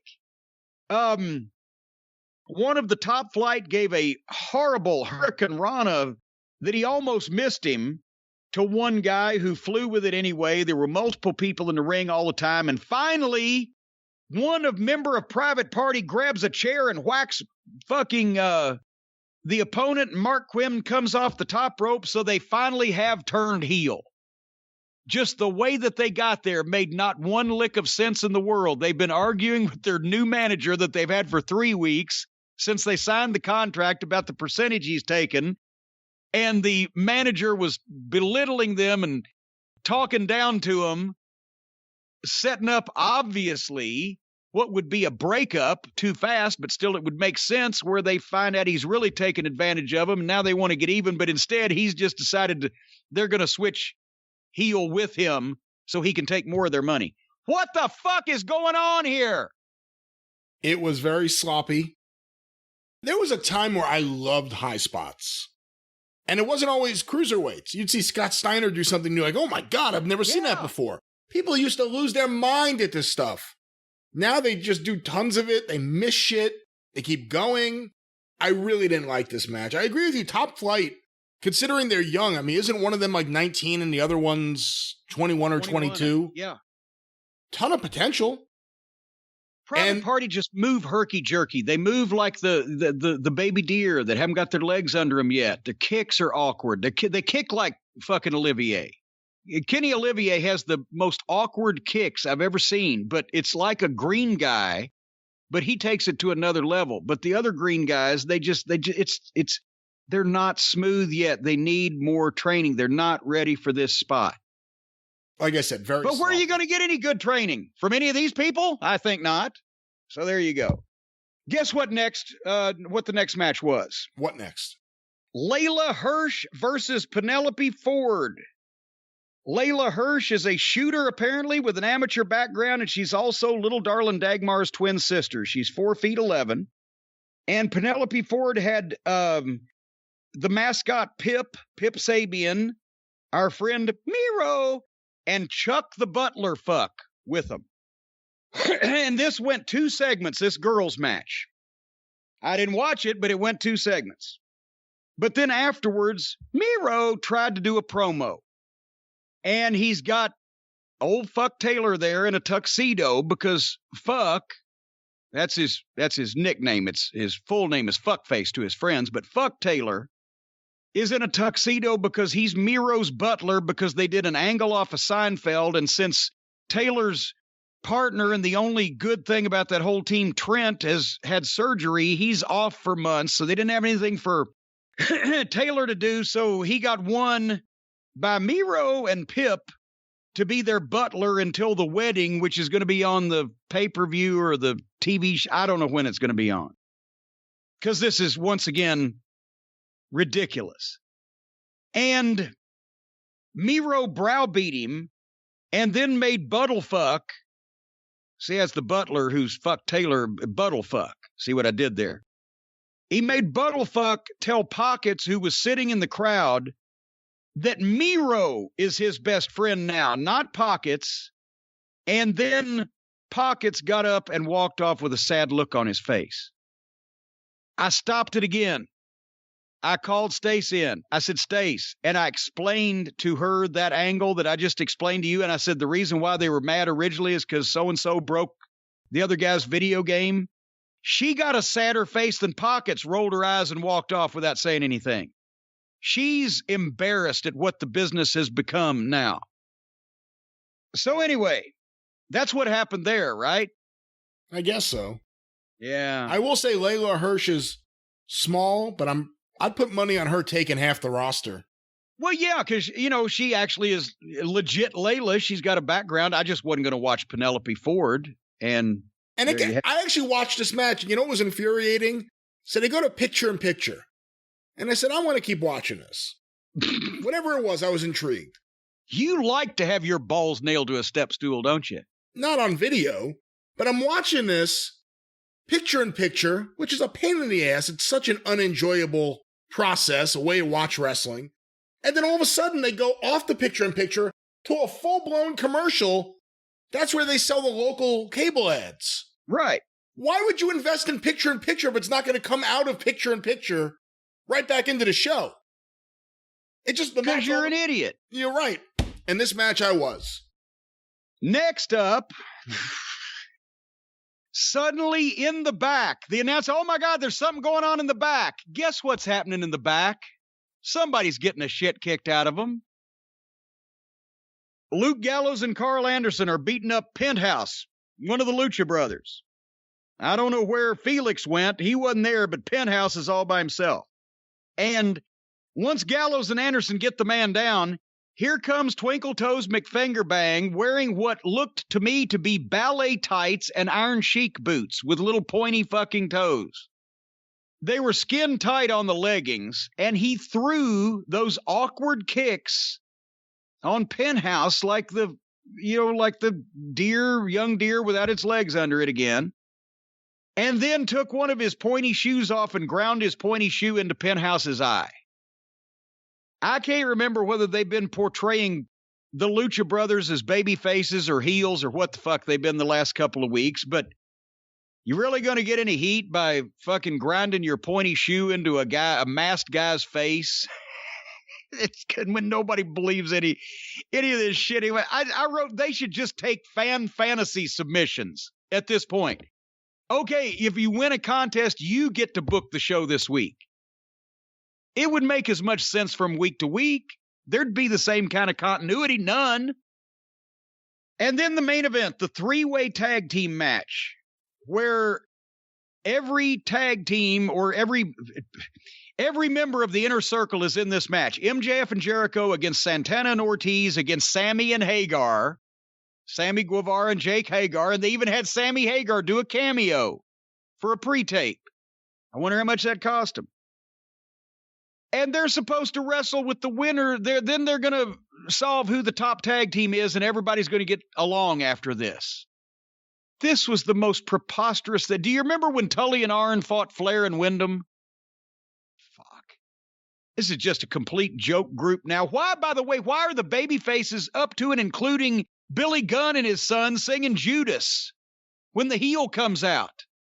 The whole ringside area are the hired help, and they're all the ones with such passion singing this stupid song of the heel. Because they're getting paid to, and I understand that, and that's fine in a pandemic, but with a bunch of interchangeable job people that you don't even know who the fuck they are, that's one thing. That's fine, but you have actual recognized babyface wrestlers at ringside singing and smiling along to the entrance of the heel. And this is a three-way tag, so it's going to be even worse because those are almost impossible. And these people can't make anything make sense. It's all heels. There's nobody to cheer for. We should want them to kill each other. And the biggest thing is, why would these guys fight like this and ever coexist again? As I mentioned, if this was legitimate over on the other channel, Balor and O'Reilly would never team up because they just broke each other's jaws. These guys are hitting each other with all their big moves, and then after this match, they're just going to be friends again, and everybody get along, and no ill will, blah, blah, blah. Or Sammy will be the one to get mad at MJF because that's what they're... No! You fucking idiots! At one point, Chris Jericho tried to use a bat on one of the other guys, and Hager stopped him. MJF tried to use his ring, and Hager stopped him. After you try to use a bat on a motherfucker, is that guy going to trust you again? This is so fucking stupid. It gets heat on nobody. It gets no face over. It ties up all the heels in a nonsensical match that only an amateur fantasy booker used to booking in his basement with a pen in one hand and penis in the other. I wonder which one's thicker. And write shit down that makes no sense. This was a nonsensical mess. And the biggest botcher was Chris Jericho, the guy that's supposed to be setting an example and leading and telling the booker he doesn't know what he's doing and telling the guys how to do these things right. He's in there in the middle of this. He was trying to do everything. Everything that he's always done, everything the other guys want to do. But I mentioned this before, and this was the classic example. He's just there. There's no follow through on the shoot off. There's no extra step on the shoot off. There's no follow through with emphasis on a clothesline that's thrown, that's ducked. He stands in one place flat-footed and he goes through the motions, but he's there in the space like he's in quicksand, but he's not in it like he used to be. Either simplify the fucking matches, get on the bike and work on your cardio, or call some different shit. I saw him calling a lot of it. But at the same time, you could see on his face, he's sucking wind when he tried to do the lion salt. And I've watched it back. You could say that the guy's leg was in his way. He got off a step. And when he jumped to the ropes, he was going to try to save it anyway because he didn't jump to the ropes. He just stepped up. But when he went over backwards, if he'd landed on top of his head, he would have broken his neck. As it was, he got over enough where he landed on his forehead. As soon as the fucking cover was broken up, you can see him grab his forehead and go, fuck, that hurt. But he's going to hurt himself. I don't know whether it's conditioning. I don't know whether they're trying to go too long, go too fast.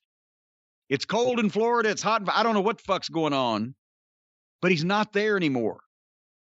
And then Jericho and MJF gave one of them the flapjack. I think it might have been Sami. But goddamn, Sami almost broke his arm because you not only have to know how to give that, you have to know how to take it, and you have to explain to the other guy how to take it. And everybody's, oh, Cornette's a big expert. Guess who invented the move, the flapjack, you fucking lunatics? You'd be talking to him, right? Well, you're not talking to me, I'm talking to you. And part of the reason why Jericho was a step behind when they double shot the guy off, you've got to be shoulder to shoulder and even. Because MJF followed through with the extra step or two on the shoot off. He was in front of Chris. Chris had to come up next to him, but they were still a little far apart. And when they ducked down, Sami was going over head first too far instead of putting his hands on the shoulders together and pushing straight up to get an arch in his back so that then when they go back, he's straight up and he was going forward and over, which is a little bit more dangerous, but also he put his left arm, I believe it was, down to try to catch himself because they put him down sideways because they were too far apart, and you can break your arm doing that. You either need to take the bump on your forearms with your fists by your side and your head turned, or go for the fucking left arm tucked in and right arm in front of the turned face like you take a post. That's the safest way to do it. Anyway, I digress. They butchered it. By that point, JR and the announcers start, well, the time limit's got to be a factor here. TV time remaining, they were going off the air. And you see Ref Aubrey giving some signals, and the announcers know that we're like a minute from going off the fucking air, and this thing's still going. Sami gave Jericho something, and he just landed on his knees and kind of was there, and then MJF rolled Sami up and pulled his tights 1, 2, 3, and my DVR froze literally 2 seconds later. If they'd have been 2 seconds later, I wouldn't have seen it, and they didn't have an overrun, as far as I know, queued up with TNT that night. So, because nobody can just go home. They have to do everything that's been planned, every step. I used to teach the guys in OVW. It's nothing because this will happen. You're going long, and all of a sudden you hear, go home now. We got 40 seconds left on the air. You don't do your goddamn finish you talked over. You go to the pinning combination and the people that are involved in it.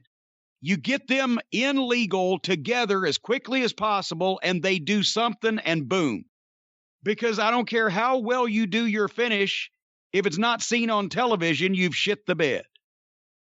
And by God, by the time that I got finished drilling that into the boys' heads, I will say I'm proud of the entire OVW roster. From the last 3 or 4 years, we would come down to where, with the guys observing their cues and us being live to tape and doing no post, we were only 15 seconds either way from where we needed to be by the time that main event finish took place. Because that was the most important thing. That's what they were taught.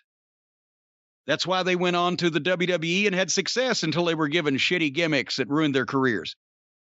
Anyway, what'd you think of this 3-way clusterfuck? I thought it sucked. I think everything with the Inner Circle for months has sucked. I think I'd like to see what Santana and Ortiz can do if they were not involved with any of these people. I think Jericho has dragged MJF down to his level. Jericho's level right now is really, really bad. I've been saying he's shot in the ring for a while.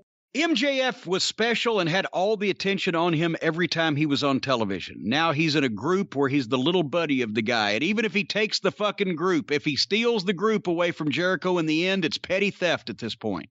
Yeah, I mean, I think he'll steal the group and then eventually you'll get babyface Sami versus MJF, which has potential on paper.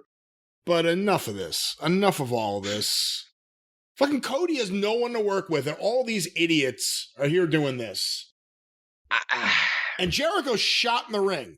A lot of people got upset when I first started saying it. It was true then, it's true now. He can't hang in the ring. Unless there was something physically wrong with him during this match, that's the worst I've ever seen him look. And so you got to change something because it just, and hey, that's why Steve Austin's matches, he could come back and pretty much be Steve Austin one more time if he wanted to, I bet you, because he was on the ground and his shit was rooted in reality. But when you've made a career out of flipping backwards off the fucking ropes all the time, sooner or later, that shit's going to come to an end. But I will say that I was amazed that Chris was laying flat on his back on the mat in the ring at one point, and his stomach was still thicker than his chest. How the fuck do you do that? Anyway. As I said earlier, maybe the worst single episode of AEW we've seen. And, it's not like we're making this up because the mirror is starting to crack. Even the faithful are starting to go, wait a minute, what happened here? A lot of this stuff is going sideways. It's sideways booking, and I'll tell you, when AEW first started and we would see photos or images from the press briefings that Tony Khan would give, he'd be wearing a suit, he had his glasses on, his hair was slicked back. I saw some photos of him at Impact the other day. He looks like Rick Moranis on meth. He looks completely disheveled now. What has happened to this guy in a year? Hey, welcome to the wrestling business, kid. That's what running a wrestling company will do for you. Imagine if you knew what you were doing and you knew how bad what you were doing is. You'd really be fucking freaked out. But they've convinced him it's good. The best thing about it is the fucking way he signs his name on the checks. That's the thing that's good, and that's why they're going to keep telling him, oh, this is great. This is why when you're wealthy, you have a responsibility to not just give your kids money. Daddy said bye. And that's as good a place as any to end this thing, isn't it? I think so. Daddy said bye, and he sure did. Bye-bye. And the rest of us will never get over it. Well, I've got a bye for you folks until next week on the drive-thru, next week on the experience, and many more weeks to come. Thank you. Fuck you. Bye-bye, everybody.